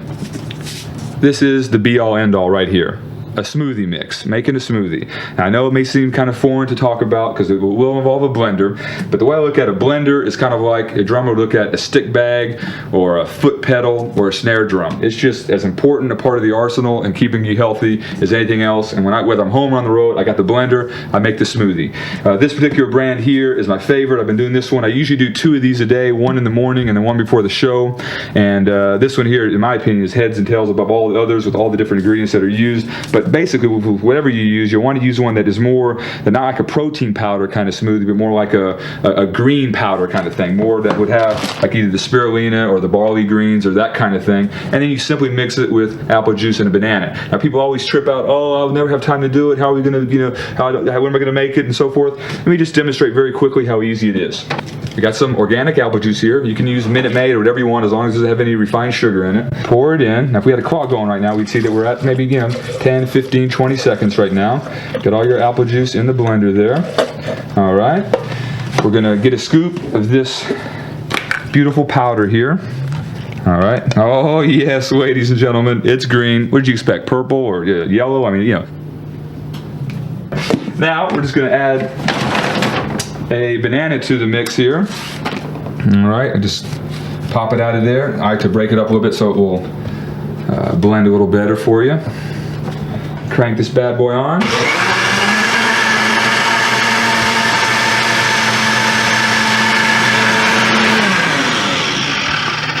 And within 2 to 3 minutes, you have a complete meal that you can enjoy anywhere, anytime, at home, on the road, in the hotel room, anywhere.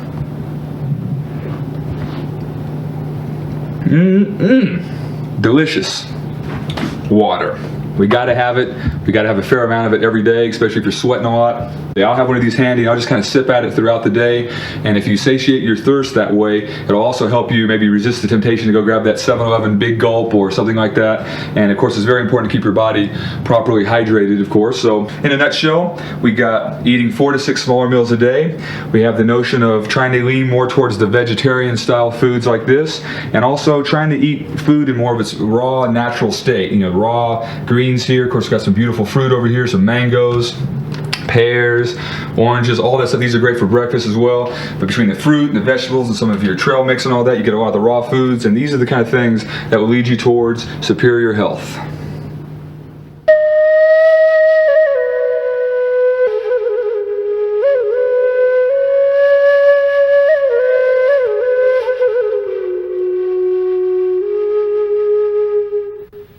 The emotional or spiritual aspect of drumming.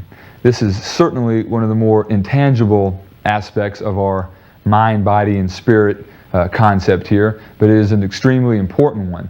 I say intangible because it's hard to convey to someone what it means to be playing with emotion or a heavy pocket or a deep groove or whatever it is that we feel or experience emotionally when we hear a great player. Nonetheless, it is a very, very important part of the big picture here. And just to draw a quick little metaphor for you here, it's almost like a language. If the conceptual side of language is the words and the sentence structure and all of that, and the technical side of language is the ability to articulate the words and the sentences properly, then the emotional or spiritual aspect of it has to do with the overall feel or vibe or sense of emotion that you convey as you're speaking. If you spoke very monotone, it wouldn't matter what the concept or technique was or whatever, you would bore everybody to tears and that'd be the end of it. So we want, in the same way that when we're expressing something with words, we want to be able to convey an emotion or something like that, we want to be able to do the same thing with our playing. Again, it's kind of a gray area, almost like the word Zen actually, where when you're having a Zen-like experience, but it's hard to explain to somebody else exactly what that is. Nonetheless, onward we shall proceed. This next tune is something called Far Journeys, and afterwards we'll break down this tune for more of the emotional or spiritual perspective for you.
So now we reach the top of the pyramid where we analyze the song from the emotional perspective.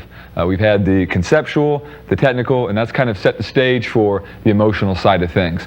And when we talk about playing with emotion or playing with groove, it's one of those intangible subjects that's kind of hard to convey in specifics, like we're able to do with technique or drumming ideas.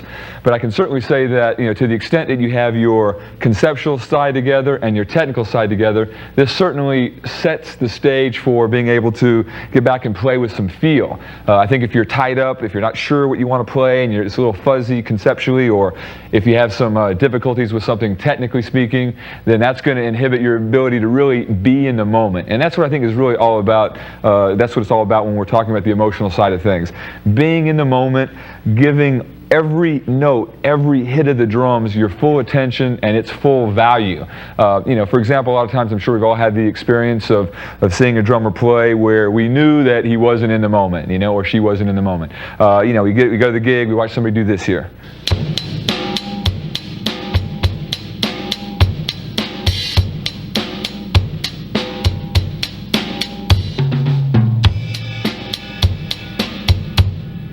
I mean, it's pathetic, ladies and gentlemen. It's absolutely pathetic when I see this happening. So hopefully that you're not one of these people out there.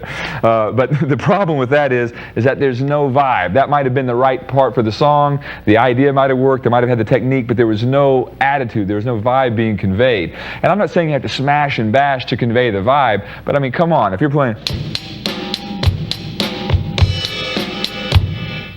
it's a matter of conviction. It's a matter of your level of commitment as you're striking the drums. If you're doing this, I don't know if you hit the cymbal or if perhaps like an air conditioning vent just, kicked on and moved the cymbal that way.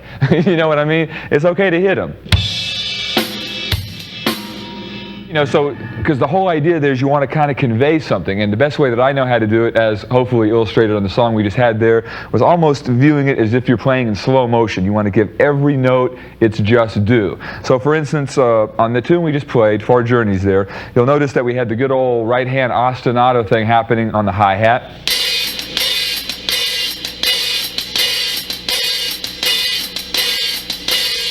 And we had a pretty simple kick and snare pattern happening underneath it. So this is kind of like the conceptual or the technical side of that groove.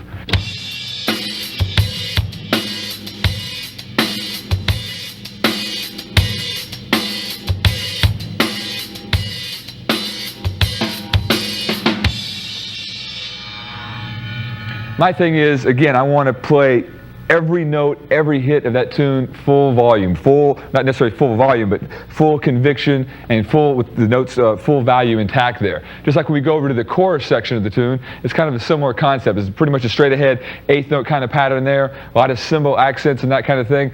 Every note means something, and that's the whole overall approach that I'm using for this tune here. Now, as we get to the bridge section of the song, you'll notice that we have kind of a continual escalation of intensity happening there. The way we'll get that point across is by getting into some different kinds of note choices there. For example, when we're first kicking into the pattern, we're on the closed hi-hat, 16th note hi-hat groove.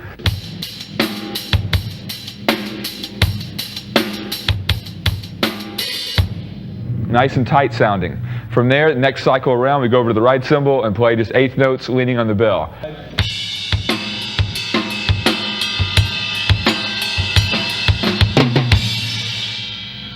And grooving along like that. Now, of course, the feel keeps escalating, so the next step would be to get some more motion happening within the groove. So in that case, we'll pull out the old double paradiddle Latin kind of a groove there, just right, left, right, left, right, right, left, right, left, right, left, left, in a triplet feel. Use the two different sound sources.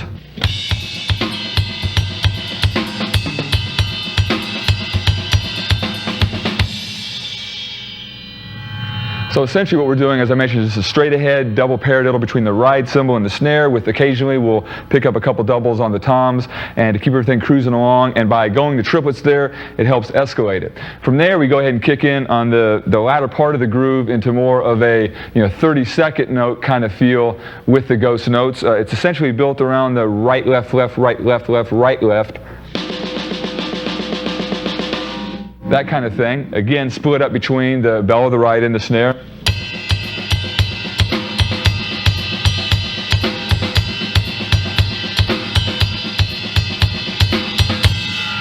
And as we integrate that in with the triplet vibe, we have this.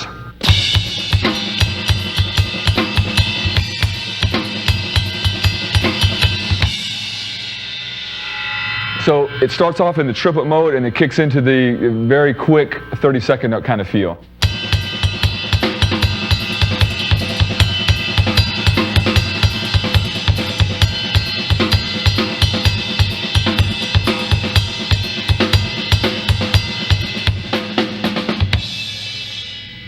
And again, by doing the half and half thing at first with the 30-second notes, and then finally resigning yourselves just doing all the 30-second notes, you can see the escalation of intensity that we've had as that section finishes up. Finally, as we get to the climactic point of that section, what we'll do is a lot of the same kind of ghost note patterns that we're doing between the bell of the right and the snare, but we'll pull in the chinas, because again, this is another way to kind of raise the bar line on it.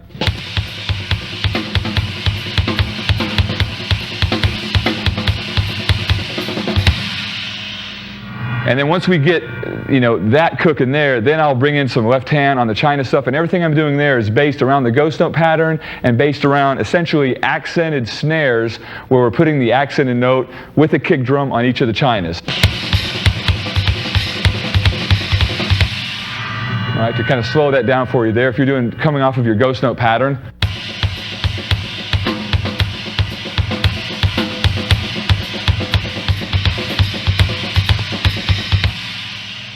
These are the kind of ideas, and at this point, I'm not really thinking, okay, the technique, the ghost notes, the this, the that, the double paradiddle. It's just I'm just trying to create a vibe and create a sense of urgency within it. So then once you get all the chinas going with the ghost note pattern and the different accented notes, you might have something like this.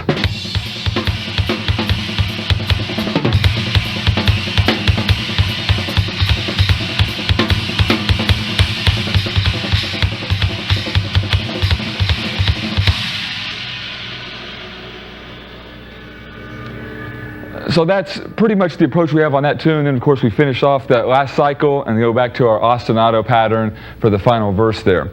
The main point here being that, again, always think ultimately about what you want to convey, what your part of the big picture will be. It's a song you're playing there, you want to try to convey a certain attitude or intensity with it. Make sure that it's coming across. Sometimes we get all tied up in the concept and the technique and the chops and all that, when really the bottom line is to what degree we can emote what we're playing.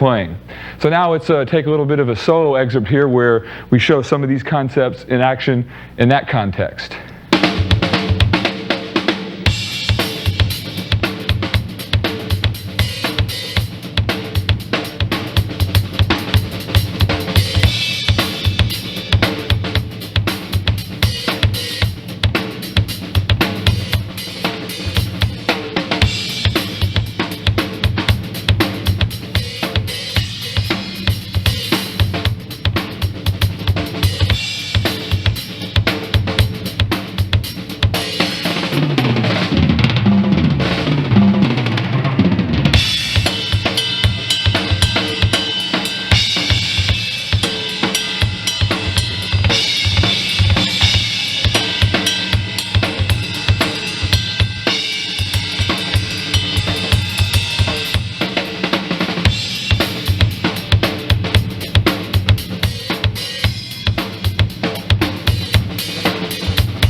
You know, as we talk about this top of the pyramid concept of, you know, the emotional or the spiritual aspect of our drumming, one of the key things I have to emphasize once again is just simply the importance of just being completely and totally in the moment every step of the way for whatever song or solo or whatever it is that you're doing. It's a tall order, but if we can do that, that's when I think we will convey the most attitude and energy and intensity and emotion in our playing.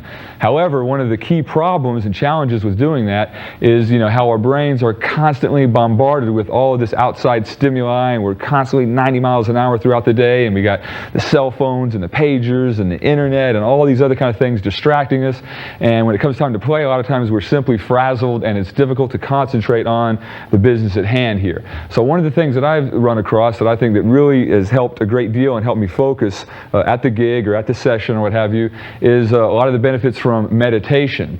And while meditation may have kind of a religious or even a spiritual overtone to a lot of people, for our purposes here, it's an excellent way to simply clean the slate of your brain.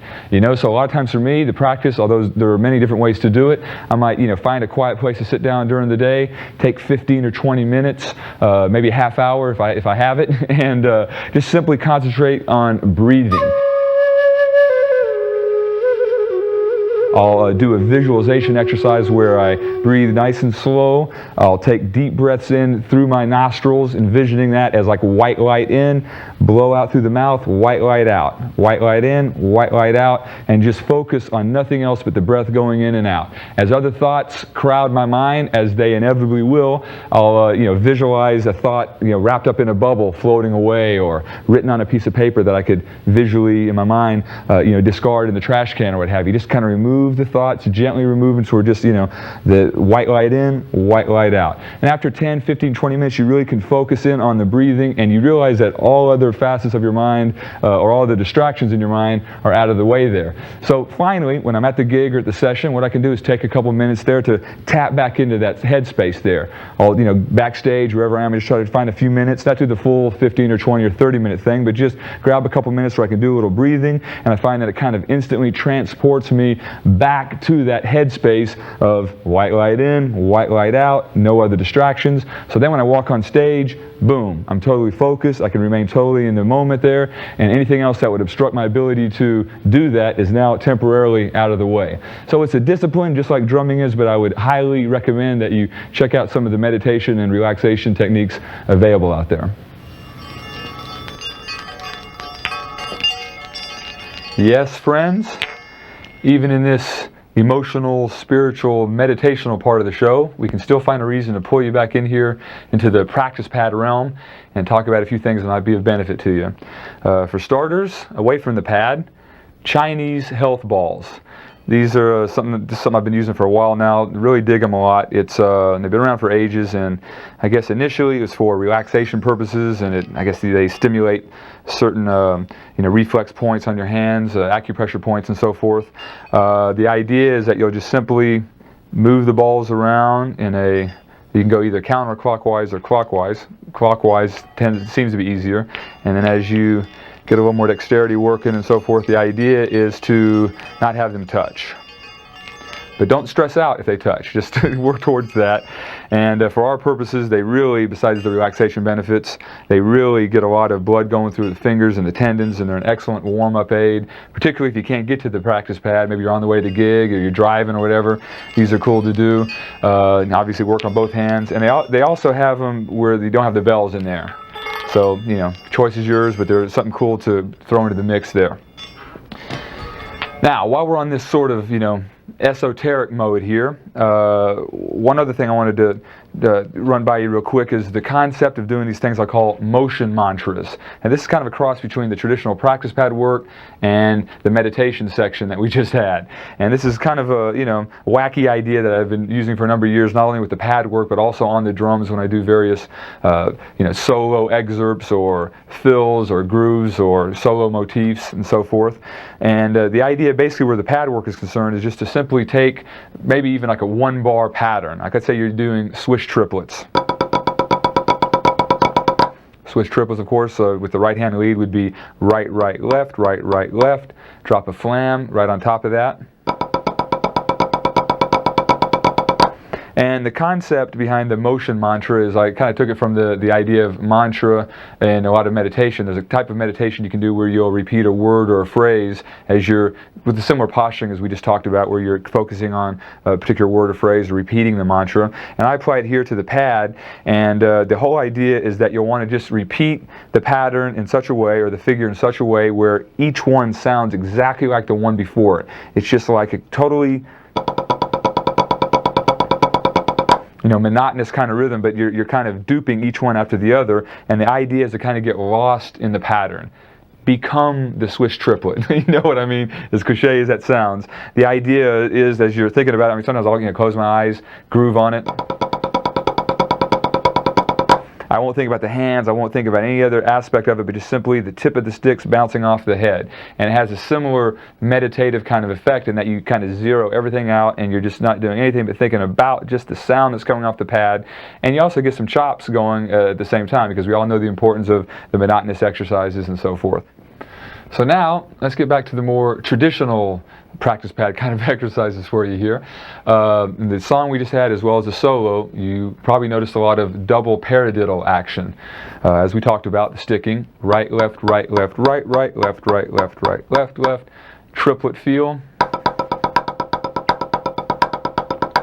In the song Far Journeys, as I was doing that groove between the bell of the right and the snare, the practice pad equivalent of that would involve accenting 2 and 4. As you'll notice, using the dual surface here on a single surface. So once again, it's about the control and the speed development and being able to work with the different dynamic ranges so you can get the accented note on the snare, and you have the nice balance between the ghost note effect on the snare as well as either the bell of the right or the hi-hat, wherever else you might put it. On the solo excerpt there, you may have noticed a real quick fill type of idea I was doing between the hi-hat and the snare that was also based around this double paradiddle, just a lot faster. So instead of, you had something more like, and sometimes I'll vary the sticking slightly. I may catch a couple flams here and there in it, but essentially it's that same kind of flow based around the same sticking. And for our purposes here at the pad, it's just a matter of gradually cranking that metronome up so you can play the double paradiddle at a variety of speeds. 2. With the accent on the snare always being important though. Now, as we got toward the latter part of that bridge section on Far Journeys, we talked about that 32nd note groove. Let me break that down for you here from a sticking perspective. We were basically doing a right, left, left, right, left, left, right, left for the first half of it, and then on the second half of it, right, left, left, right, left, right, left. So you have a little bit of a gap there at the latter part of that bar. Basically the same sticking, but instead of doing the doubles there, you're just going to catch the one downbeat.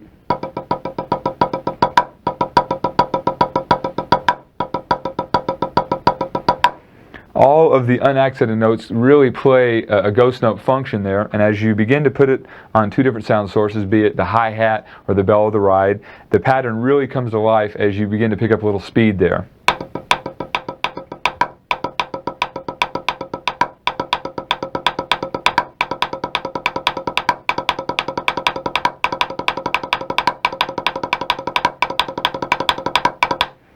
The right hand will typically follow the right foot there.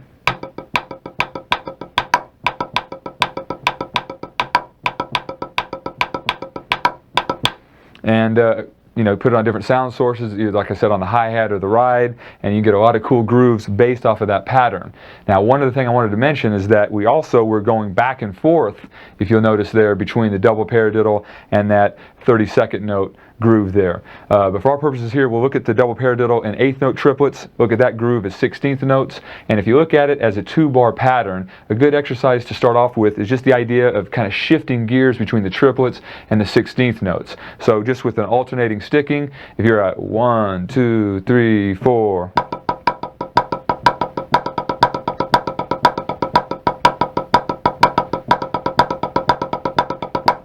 then if during the triplet portion of that we did the double paradiddle, and during the 16th note portion of that we did the sticking idea, it would sound like this.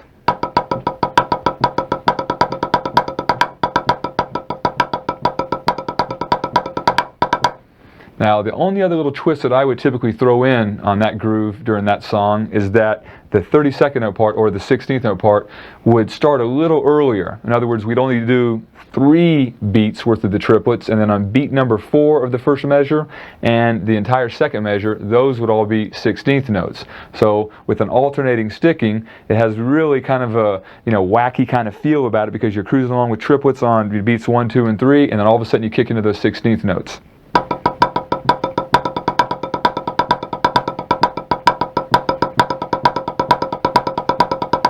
Like that. And then in applying some of the basic stickings we just talked about, you're going to start off with more or less a double paradiddle. And then you're going to kick right into a sticking based off of that one we just had with the 16th notes or the 32nd notes. Sometimes I may throw in a double at the very end as the phrase turns around, but the whole idea here is to be able to go back and forth between triplets and 16th notes at random at any part of a 1, 2, or even a 4-bar phrase. So what specifically I was doing here was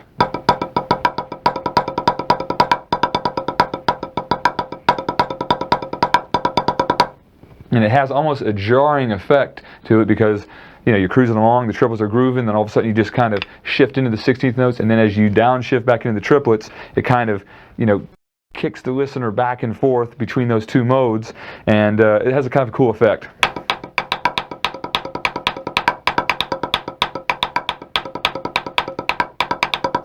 And that's, of course, all in 4/4, no trickery there. It's just a 2-bar pattern. But that's something that we can do at the practice pad with the metronome, is just do different exercises that involve the 16th notes and the triplets and alternating back and forth between. Now, finally, as we got to that last section, this was pretty much all of that really fast 32nd note feel type of groove there. And of course you saw a lot of activity there on the China, and a lot of this left-hand stuff, and a lot of the cymbal work kind of kicking in. And of course that's something that I like to do a lot of in my solos, particularly at climactic points in the solo. This whole thing of taking the accented snares and kicking them out on crashes, which of course would have a kick drum with them. Now, on step 1 for that, you want to be able to do the various accented patterns and rhythms, as I actually talked about in my first video, Metamorphosis. Be able to do the accented pattern on the snare, and then take the accented note and begin kicking it around on the cymbals like that. But of course, we have to be able to have our arms and shoulders, and there's a very physical aspect of all of that. So for that part of it, once again, the stick weights, the Diggits really come in handy for that. What I like to do is just simply air drum. You can either use, play like butt ends on the sticks that you normally play with, or if you have heavier practice pad sticks, or with the stick weights now, again, you're doubling the weight of the stick. So what I'll do is just simply do some of these motions like this. And this is the kind of thing that will develop the overall, physical endurance and power and speed to be able to do a lot of the snare cymbal work. So I just kind of replicate that motion going between the snare and the cymbals. It's kind of funky looking, depending on where you do it. But this is something that's really come in handy for getting a lot of that, snare to cymbal speed. Want to make sure that you warm the shoulders up a little bit. Sometimes if you just grab your sticks and just do kind of like the circular motion with your arms like that before you start wailing around. Start slow, and you just want to kind of just get an exaggerated motion. Of course, my cymbals are up pretty high as it is, but just by spending some time doing this right here, increase the speed. Always try to go back to roughly where your snare would be. You can do this anytime, anywhere. You don't obviously have to be sitting behind your drums to do it, because you just want to get the motion happening. And before long, you start feeling that old familiar burn in the shoulders and the traps and the arms, and that's what you want, because this is a very physical type of exercise here. So I'll leave you with that one for now, and I would say get the heavier sticks and try to integrate some of that kind of stuff into your playing. What can I tell you? I love to solo. Whether you come out and see me play live in a drumming exhibition setting, or out with my own band, or you check out one of my CDs or something, you know I'm going to be getting it on for you. I think the drum solo is a very sacred thing, and of course from my background, I've listened to a lot of guys, everybody from Billy Cobham to Buddy Rich to even Neil Peart and Tommy Aldridge, a lot of guys who are notorious soloists. And it's something that has always been near and dear to my heart, and something that I try to convey as I continue to tour and make recordings and so forth. So with that in mind, we decided to have a section here for you called The Zen of Soloing, where we'll talk about some of the various ingredients and philosophies involved with the drum solo. All right, so in this final section here, let's talk about the Zen of soloing, if you will. Pretty much the way I like to look at it is, anytime I step into a solo situation, I always like to pretty much approach it off the cuff and rely very heavily on what we call improvisation, which of course is simply making it all up as we go along. In my case, I sometimes might have an idea of what the beginning may look like or what the end of it may look like, but I like to work with that proverbial blank canvas and kind of create the solo, as I say, off the cuff from night to night, because I think it makes it more interesting, and you can really stumble across some really interesting and different ideas in the process of improvising your solo. At the same time though, I recognize that there are some key ingredients and overall approaches that you can take that will kind of help stimulate the creativity as you're beginning to put together a solo, either as I say, off the cuff, or if you're going to create something in advance for a particular occasion. Maybe you're doing a show with the band where you have a drum solo spot and you want to be able to call on a few key ingredients that you can improvise from.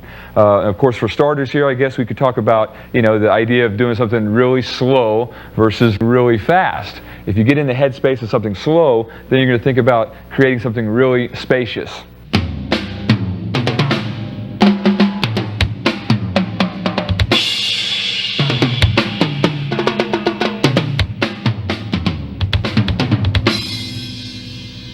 Etc., etc. Something that really breathes like that. If it's something quicker, you may base it off of some kind of a quick, ghost note related groove or something else that has a faster tempo, and use that as sort of a foundation with which to solo from.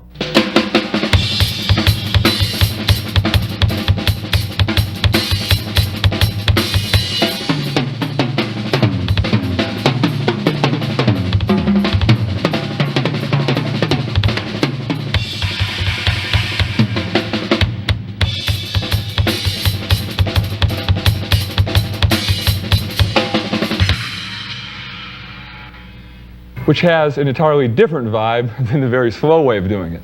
On the opposite side of the spectrum, we have the dynamics. We have the concept of playing really soft versus really loud. Each one has its own kind of feel. Maybe you'll create something that at some point in the solo that drops down really low and just kind of like textures and colors and something really quiet,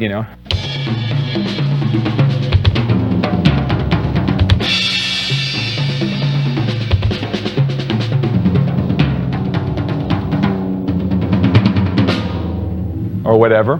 Or at the same time, maybe something really loud, more of a groove-oriented thing perhaps, or something where you're really digging in a little bit.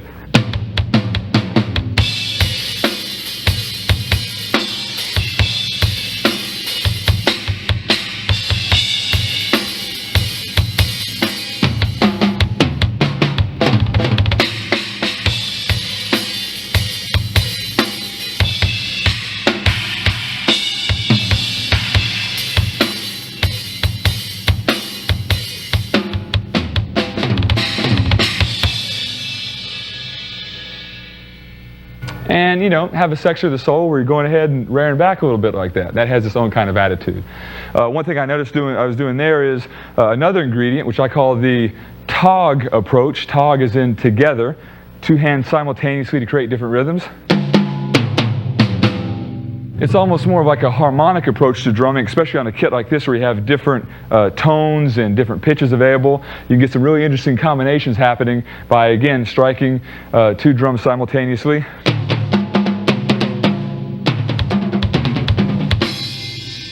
I'll usually use the right foot on the kick drum or another instrument to kind of fill in the gaps, but you can get some pretty cool things happening.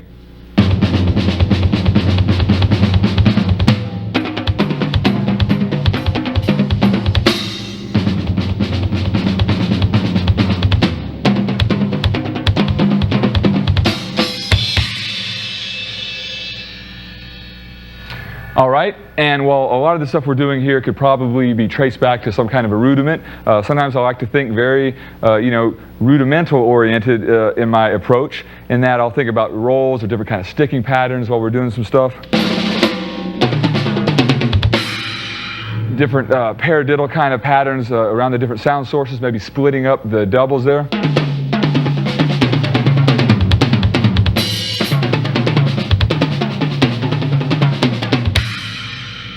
Of course, getting some of your double stroke roll ideas, putting those around the kit.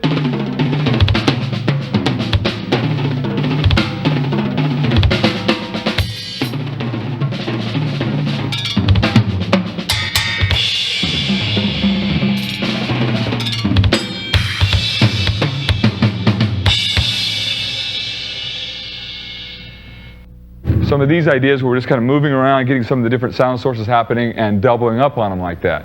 So all of these techniques are things that you can kind of pull out of the hat there. Some of them may be more groove oriented, some may be more drum or solo oriented like that, but these are all components that you can use in constructing your solo.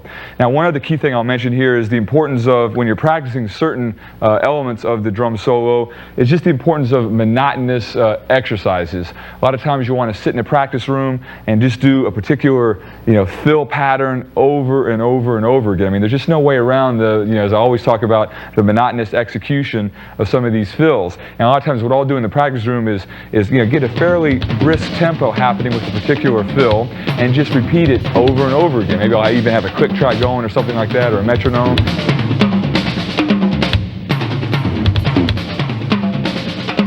And I really try to develop a lot of the speed and power and endurance with some of these riffs, and then those various riffs kind of become part of the drumming arsenal that I could reach in for during a solo as well.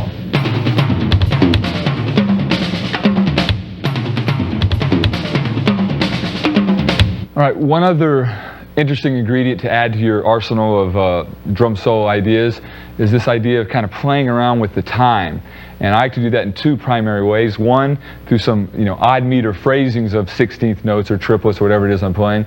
And also through doing some more polyrhythmic ideas around the kit where I'm really stretching and pulling at the time, maybe even slowing down and speeding up and doing different things like that while there's some sort of time reference happening. So for instance, with the odd meter phrasing thing, you can maybe take 16th notes, phrase them in 3 or 5 or 7. Maybe we'll have like a toe heel splash thing going on, which is your primary reference point. And you'll just jam around and do some of those different phrasing things on the rest of the kit like this.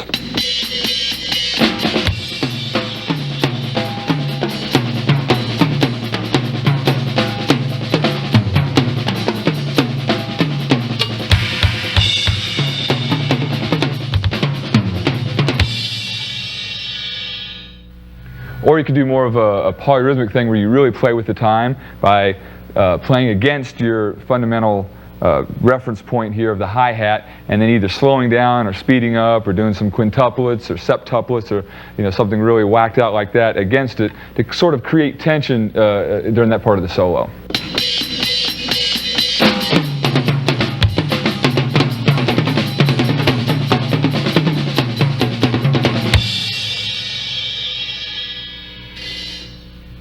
And yet, a final idea that we can always throw in the hat here is the idea of using the multi-pedals to create various ongoing ostinatos. Now, it's by having the ability to play more than one sound source per foot, you can get some really interesting grooves happening to set down a foundation to do some of the other ingredients ideas on top of.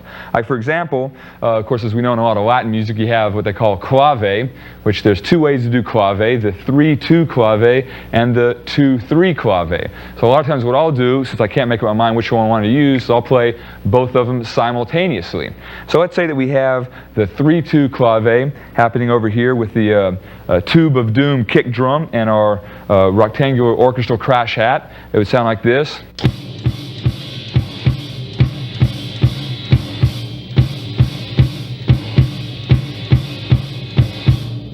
Then with the left foot, we'd have the hi-hat and the cowbell together. Doing the opposite, doing the 2-3 clave, so you got 1.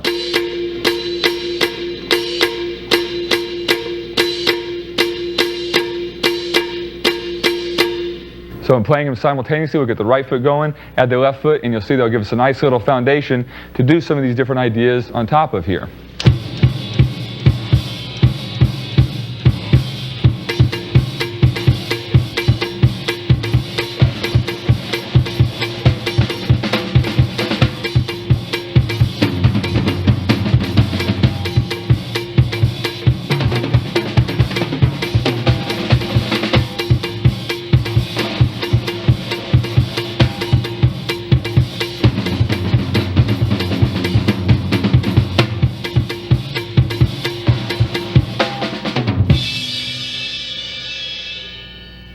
And on it goes. One other idea would be to use more of a triplet feel and utilize some of the different sound sources.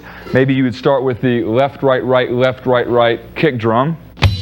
So you got the left covering the hi-hat and the left side of the double pedal. And for starters, we'll just do the other two notes on the right side here. All right, but to make it a little more interesting, we'll bring in the distortion hat with the right pedal by sliding over, catching that one.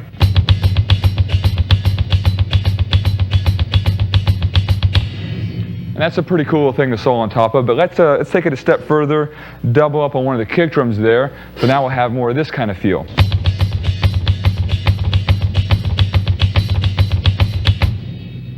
All right, so now when we get that set up, we can do some of these other things. You know, we can do the tog vibe, we can do some of the rudimental things, whatever, and the groove kind of continues on with that particular ostinato.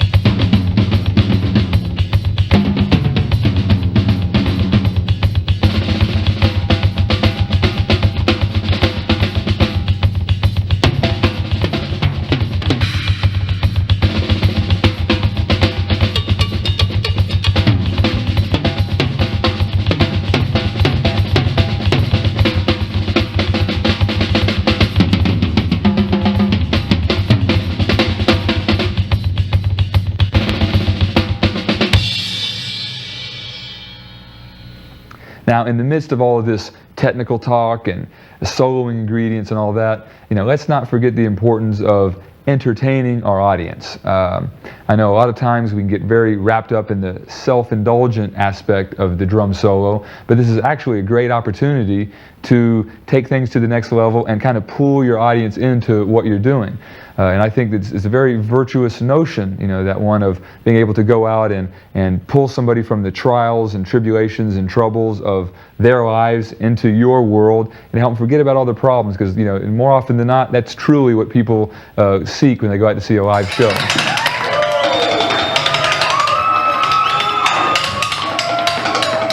So for me, a lot of times, depending on the kind of show that it is and the kind of connection that I feel with the audience, I'm liable to do some pretty crazy stuff from time to time. And I've been known to go out and, you know, bang on the tables and chairs at the audience there and make it more of a communal kind of drum solo for at least a portion of it.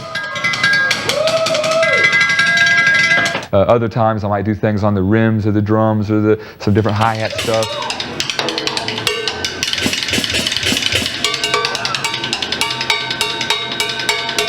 I mean, you know, think about it. A lot of our great drumming predecessors and whatnot had a history of being entertainers as well as great drum soloists, and I don't think there's anything wrong with carrying on that tradition.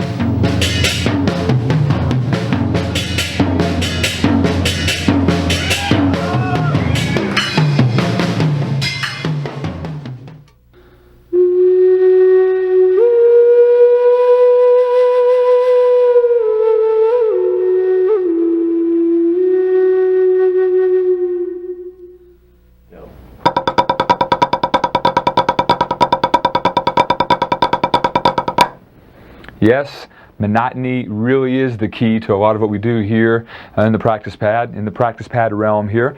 You know, so many of the soloing ingredients and the development of a lot of those techniques will come about for you as a result of doing a lot of monotonous exercises on the pad with the various slants and twists that we discussed in this soloing ingredient section.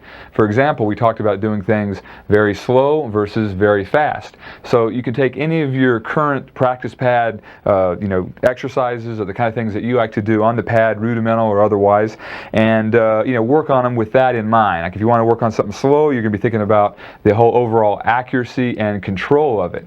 So even with our paradiddles there,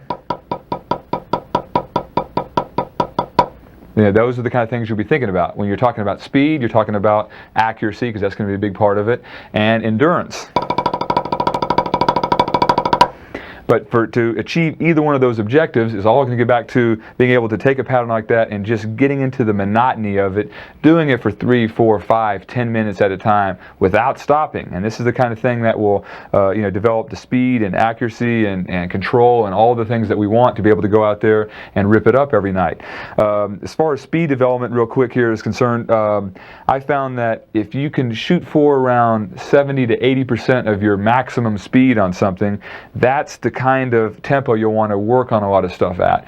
If you try to go 100%, that very familiar feeling will start settling into your wrist there, and it'll all start falling apart on you in a hurry. And that's one of the biggest mistakes I see a lot of guys do, is trying to go play at that optimum or ultimate speed too soon. If you are working on something, you'll want to feel it. It'll want to be brisk, but you'll want to be able to still keep the accuracy intact, and you'll just hold it there for a longer period of time. That's one of the cool things about the one of the cool ideas or tips on getting a lot of your speed together. We talked about dynamics. There's certain things around the kit, either very quietly or very loudly. Once again, those things will start here. You can take any kind of a pattern, be it these swish triplets. Work on them really soft. And work on those really loud. So this is something else you can do as far as integrating the soloing ingredients here on the pad. Also, we talked about the TOG approach. A cool exercise there. If you have the multi-surface pad, that's cool. If not, you can just do it on whatever you have. But the idea is you don't even want to really try to flam. You want to try to play them simultaneously like that. And you can take any one-bar rhythm.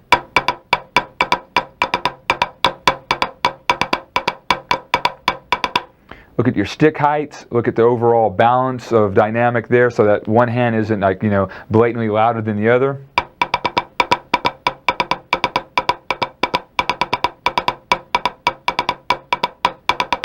And these are things also that you can work on where the pad's concerned. Last but not least here on the pad work, we talked about some different odd meter phrasing ideas, and we even alluded to polyrhythms. This could be a video in and of itself, so I'll just try to give you the quick little crash course here on a couple of the ideas that I use to develop some of those ideas. And of course, they all start right here on the practice pad. With your odd meter phrasing, as I alluded to there, you're essentially going to be taking like 16th notes, and it all has to do with how you're accenting them. Typically, the way we'll feel 16th notes in a 4/4 time signature, 1, 2, 3, 4, always hitting the down beats. So we know that, we feel that, we know where all the where we're at in the measure and so forth. Even if we did 2 and 4, 1, 2, 3, 4. These are some of the most fundamental accent patterns that you could use for 16th notes. But what would happen if you started accenting them in some very unusual or unorthodox kind of ways? What if, for example, you were to accent every 3rd note instead of every 4th note? So instead of 1E and a 2E and a you got maybe a right, left, left sticking, which is a 3-note sticking. But you played that sticking and kind of imposed that sticking over, let's say, 2 bars of 16th notes, and you would accent the right hand. So in a triplet feel, that would be right at home. We feel the downbeat, we're nailing every 1, 2, 3, 4. But if you were to apply that with 16th notes, it's going to create an odd meter feel, because now the sense of where 1, 2, 3, and 4 is lost. In other words, you would have your 16th notes as we just demonstrated there. But now by accenting every 3rd note, you'd have this.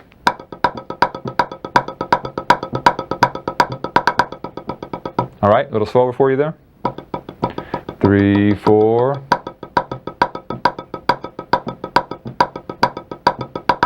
And of course, my foot is nailing down the downbeats. If we take that away, you have this. 1, 2, 3, 4.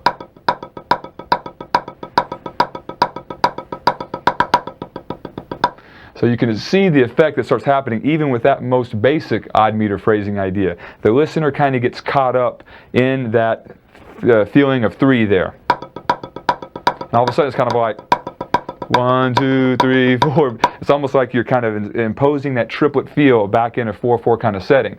And then ultimately when you crash the downbeat or when you get back in your groove or whatever, it's kind of like a tension and release thing. And of course you can do that with phrasing in 3s and 5s and 7s. I mean, the sky is definitely the limit as far as the different kinds of variety you would have in getting some different time signatures across. I recommend 2-bar patterns with the metronome because you don't want to be counting that, you know. You want to be able to get to where you kind of can feel where the triplet is falling and you kind of get a sense for how it feels to play in 3 or in 5 or in 7 or whatever in a 4/4 setting. Lastly here, as we allude to the polyrhythmic thing, it's a very broad topic, but one of the cool things that I'd like to throw at you here is just the idea of beginning to integrate quintuplets and septuplets. Now, these are kind of like the, red-headed stepchild of or stepchildren, I should say, of a lot of what we're typically used to rhythmically speaking. These are 5-note groupings and 7-note groupings that some very cool things can begin to happen when you throw those into your playing there. The idea is that like 8th notes, for instance, would just simply be a 2-note grouping. Obviously, you got the downbeat here, 1 and 2 and 2 per beat. Triplets, of course, 3-note grouping. Right, 16th notes, 4 per beat. Triplets, a 16-note triplet would be 6 per beat. So the 5s and the 7s, fall into kind of between the cracks of the triplets and the 32nd notes. So essentially what we would have with quintuplets are 5 notes, as I mentioned, like this. Now, the best way that I learned how to count those is a good friend and former teacher, Craig LeMay, says hippopotamus with the 5s.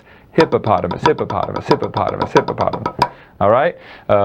As funny of an idea as that is, it really helps you get into the rhythm of how it's supposed to flow because you don't want to go 1, 2, 3, 4, 5, 1, 2, 3, 4, 5. That's not a quintuplet. It's 5 notes in one beat, but it's not evenly spread out. You want to make sure they're spread out, and that hippopotamus, hippopotamus does the trick there. So even going back and forth between 16th notes and those,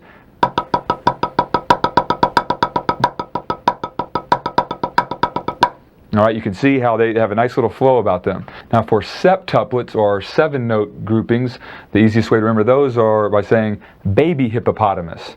All right, baby hippopotamus, baby hippopotamus, baby hippopotamus, and so forth.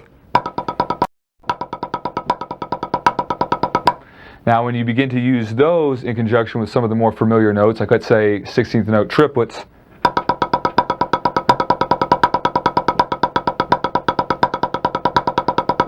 you can see how they have an interesting flow to them as well. So the whole idea about integrating the 5s and 7s with your normal playing is to make up exercises where you're switching back and forth between the different note groupings. Let's say you had 2 beats of 16th notes, like that. Maybe the 3rd beat would be a 16th note triplet. And then on beat number 4, maybe your quintuplet, let's say.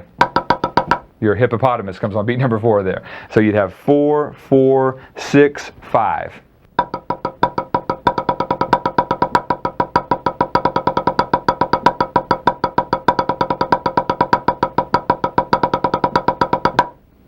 So the name of the game here is to take a lot of your 5s and 7s and mix them in with a lot of the note types that you're already using, as I say, to create these various 1-bar patterns. So for all of this stuff, and really pretty much for any other kind of rudimental exercise that you'll want to do on the pad, remember the key to all of this stuff is monotony.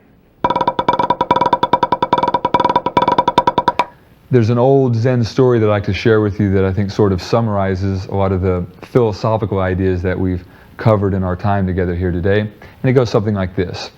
A young man was in search of enlightenment, so he sought out a monastery to become a monk.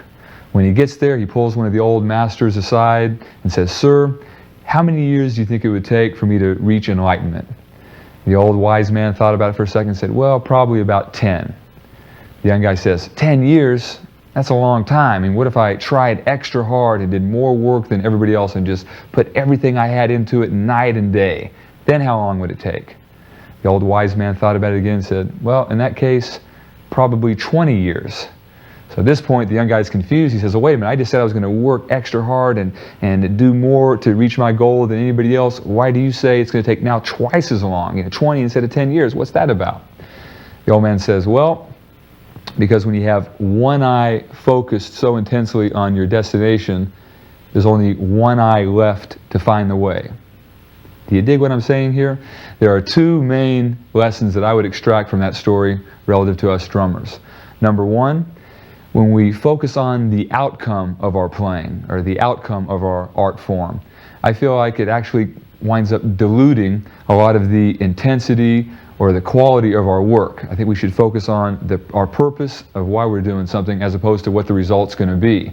For example, if we're thinking about, okay, I want to, with the band, sell 1 million records, or I want to do a drum solo where everybody, will stand up at the end, or whatever. These are goal-driven motivations here, and it ultimately is going to weaken and lessen the quality of our work, as opposed to just focusing on the purpose at hand and allowing that truly authentic side of ourselves to come out in the art form.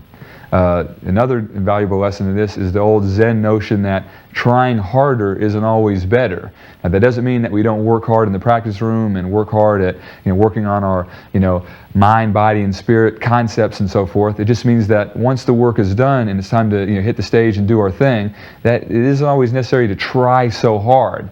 A lot of times when we place a lot of importance on a show or a session and we get uptight because of it, we're thinking about it, and the muscles start tightening up and the brain freezes over and we start forgetting things and all that, we definitely pull ourselves out of the zone when we get into that kind of headspace. So of course a lot of the ideas are that once we're ready to roll, we just relax, let it flow, and don't try so hard. And I think that's when we find some of our best work.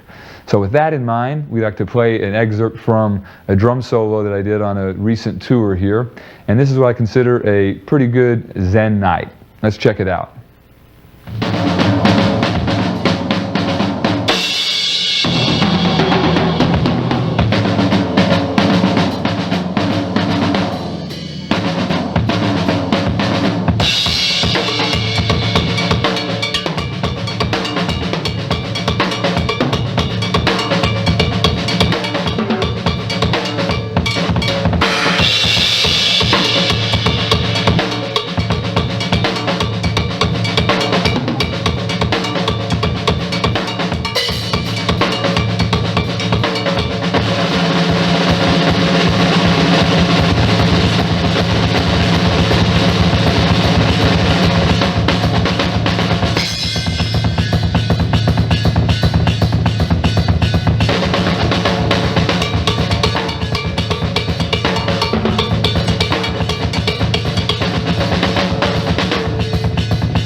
You know, there's an old saying that I love with regard to performance that talks about leaving it all on the stage. This means not holding anything back. This means showing up totally present in the moment, giving 100% of everything you have every show. And I think this is important to talk about for several reasons. Number one, your audience deserves it. I mean, my personal philosophy on this is that if somebody bothers to come out and see me play, they're going to get everything that I have. I'm going to definitely leave a little piece of my soul out there for them when I leave. That's just the way I feel about the respect that an audience member deserves to coming out to see a show. Another notion to consider is that of the gig you're playing might very well be your last. And I feel like our performances are ultimately our legacy. Now, what I mean by it might be your last is, you know, for example, a few years ago, I was out on a tour. We were traveling by motorhome to the next place. One of the crew guys fell asleep at the wheel, went off the road, rolled it 4 times, and all the band and crew was scattered all over the interstate there. And as I came to my senses a few hours later in the trauma ward there, and I couldn't move my upper body, that's when it hit me. How was that last show? Because it very well might have been my last. I didn't know if I was going to be able to play again. I mean, I didn't really know the severity of the accident.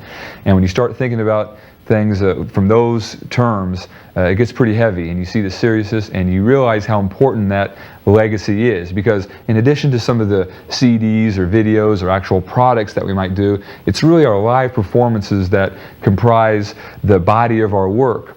And we never know when we might be able to inspire another drummer the way another drummer has surely inspired us. I'm sure we all have stories, maybe only a handful of occasions where, especially in our younger years, we were coming up and we saw either a local drummer or a famous drummer or whatever, and just witnessing their performance inspired us to such an extent that it was to alter the course of our journey forever. This is heavy, and yet this is the opportunity that we have every time we sit down behind the drums. To you, it might be just another gig. You never know, there could be some guy in the back of the room that is going to be so deeply affected by what you play that he will be changed just the way that you were changed when you were in the reverse role there. So this is just a point I try to drive home, and of course the way that we'll be able to do that is by, as we talked about today, showing up prepared through the mind, body, and spirit approach here, and then not trying so hard. Just kind of being in the moment, letting everything flow, and of course that's where our best performances come from, and that is truly the Zen of drumming. So I'll leave you with that thought. We appreciate you guys hanging with us today, and I hope to see you on the road.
All right, friends, welcome to this special bonus DVD section here where we're going to be talking about exercise.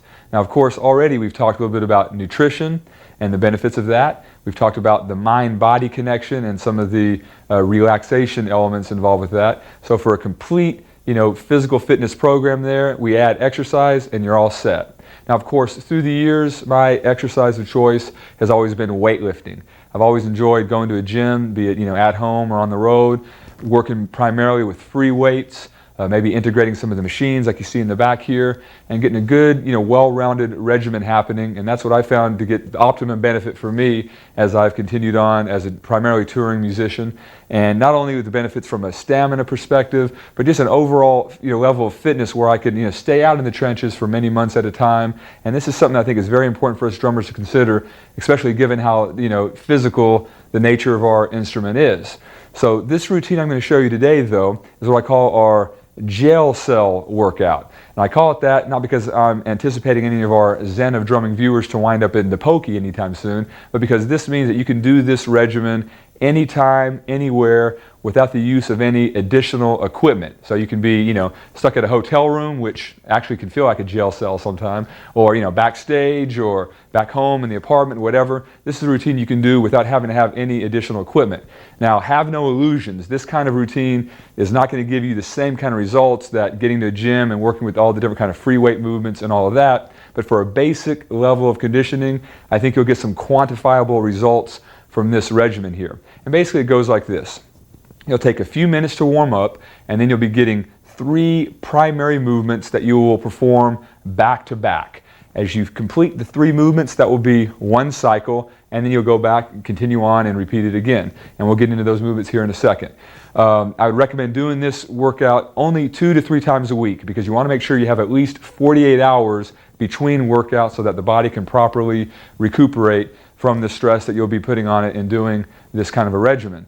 And that's pretty much it. It's a very simple routine. You could probably do it in 10, 15, maybe 20 minutes.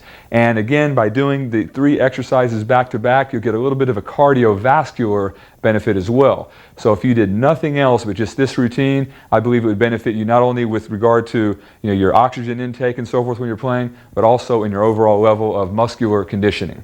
Okay, so let's get started.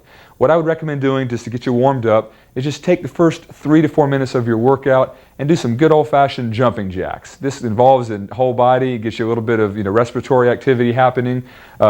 Depending on your level of conditioning, after 30, 45 seconds, start feeling a little fatigued after 1 minute or what have you, no problem. Just take 15, 20 seconds, take a few deep breaths, and continue on. But the idea is that the first 3 to 4 minutes of your workout will be dedicated to the jumping jacks because you want to get the body loosened up, warmed up to be able to do your next cycle.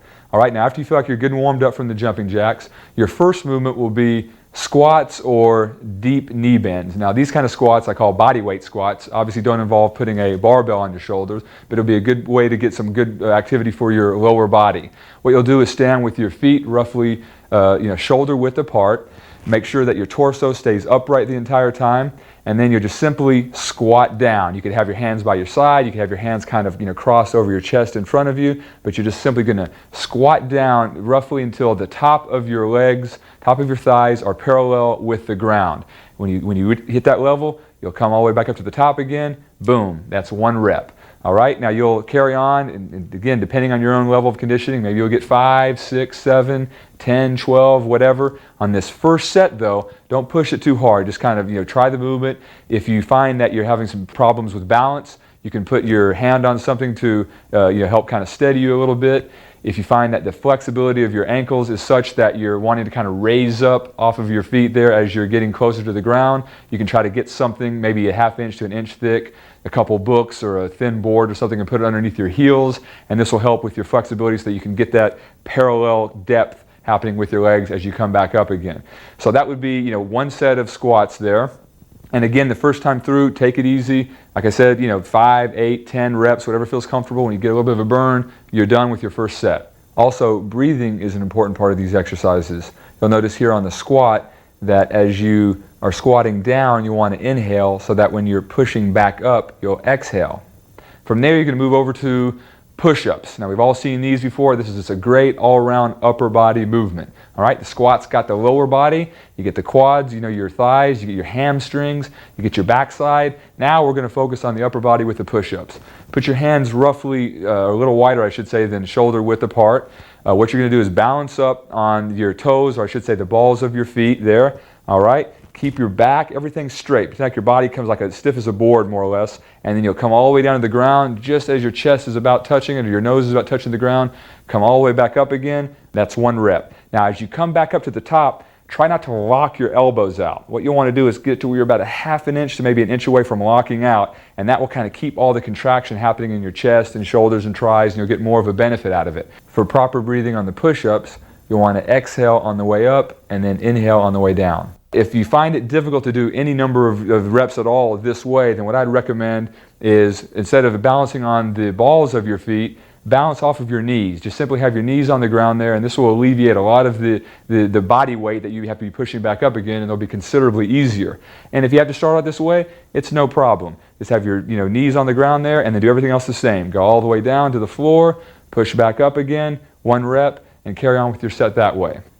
Now from there, you'll go into your third and final movement of the cycle, which are sit-ups or crunches. They're almost the same thing. I'll give you the lowdown on the difference. But in starting out with the sit-up concept, what you're going to want to do is lock your feet down someplace stable, have your legs bent, and then with your hands crossed on your chest, what you'll do is you'll go back down almost all the way to the floor and then back up forward. Now the key to sit-ups here is to always keep the tension in your abs on. You don't want to go too far forward where the tension is released, and you don't want to go back and lay down on the floor where there is no more tension. The whole key to the name of the game with the sit-ups is to keep it all tightened up in here. Keep the muscles contracted. So you'll start from the lower position, you'll go forward almost all the way up to your legs, and then most of the way back down again, and then as you come forward again, that'll be your motion, and every time you return back to your starting position, that is 1 completed rep. With this, you want to once again really focus on the abs. We have a tendency to bring in the lower back. We have a tendency to try to throw our heads forward to try to take some of the stress off the abs. This will defeat the purpose. We want to really keep it nice and tight in here and go for that burn. Now, if you don't have an option of placing your feet underneath something, you can do more of a traditional kind of crunch, which in this case, you lay on your back, you have your legs up with your feet locked together, and you'll notice that the range of motion on crunches isn't nearly as wide as it is when you do your regular sit-ups. However, the concept is basically the same. You'll come right off the ground a little bit, you'll crunch forward towards your legs, and then back down again, stopping just before the floor. That's 1 rep, and then you continue on with your set that way. So whether you do sit-ups or crunches, pick one or the other and then use those for the duration of a particular workout. And that's pretty much it. After you're done with your sit-ups or crunches, you would start the cycle all over again. Immediately start back with your squats again. If you need to balance on something or ever you had good luck with it the first time around, do it again. Maybe try an extra rep or 2 this time though. If you got 8 or 10 the first time, try getting 12 or 15 this next time, because with each successive cycle through, you want to up the intensity just a little bit. For your first workout, your first couple weeks I should say of doing this regimen, take it easy. Really allow your body to adjust and adapt to what you're doing, but yet with each successive set, try to push it a little bit harder so that the overall workout kind of reminds you of like a pyramid. With each successive set, it's a little more intense, a couple more reps, a little more burn, until you hit either your 3rd, 4th, 5th cycle through, however many you feel comfortable doing, and then reserve the last time through the cycle as being a little bit more of a, what we call a cool down set. You'll do fewer reps on the last time through. You'll take it easy there and kind of allow your body to adjust back into the non-workout mode, as it were. And that's pretty much it. So to review, you do some warm-up with your jumping jacks, and you'll do complete cycles of body weight squats, followed by push-ups, followed by sit-ups or crunches, and then you'll repeat the cycle however many times you feel comfortable. 3, 4, 5, 6 or more times. As you do this back to back, you'll also notice that the heart will be pumping because you're not really having any time to allow your oxygen or your respiratory system to really recover. And this is good because now you'll enjoy a little bit of a cardiovascular benefit as well. And that's why I say this is just a great all-around routine for you, because you get the benefits of the cardiovascular along with the benefits of the resistance training all rolled into one nice workout like this. Again, when you're doing the exercises, really pay attention to form, especially as you're first going through the exercises. When you're doing your squats, make sure that your torso remains straight. Sometimes we have a tendency to hunch over as we're going down to do the squat. With push-ups, we have a tendency to have our midsection kind of fall out on us. We find ways to cheat. Don't cheat on any of these movements. This is how injury happens, and if you're going to spend the time to do the motions, you want to make sure you get maximum benefit out of it. So watch your form, do this routine 2 to 3 times a week, and I guarantee you'll be able to see some quantifiable benefits in your drumming and in your overall level of fitness.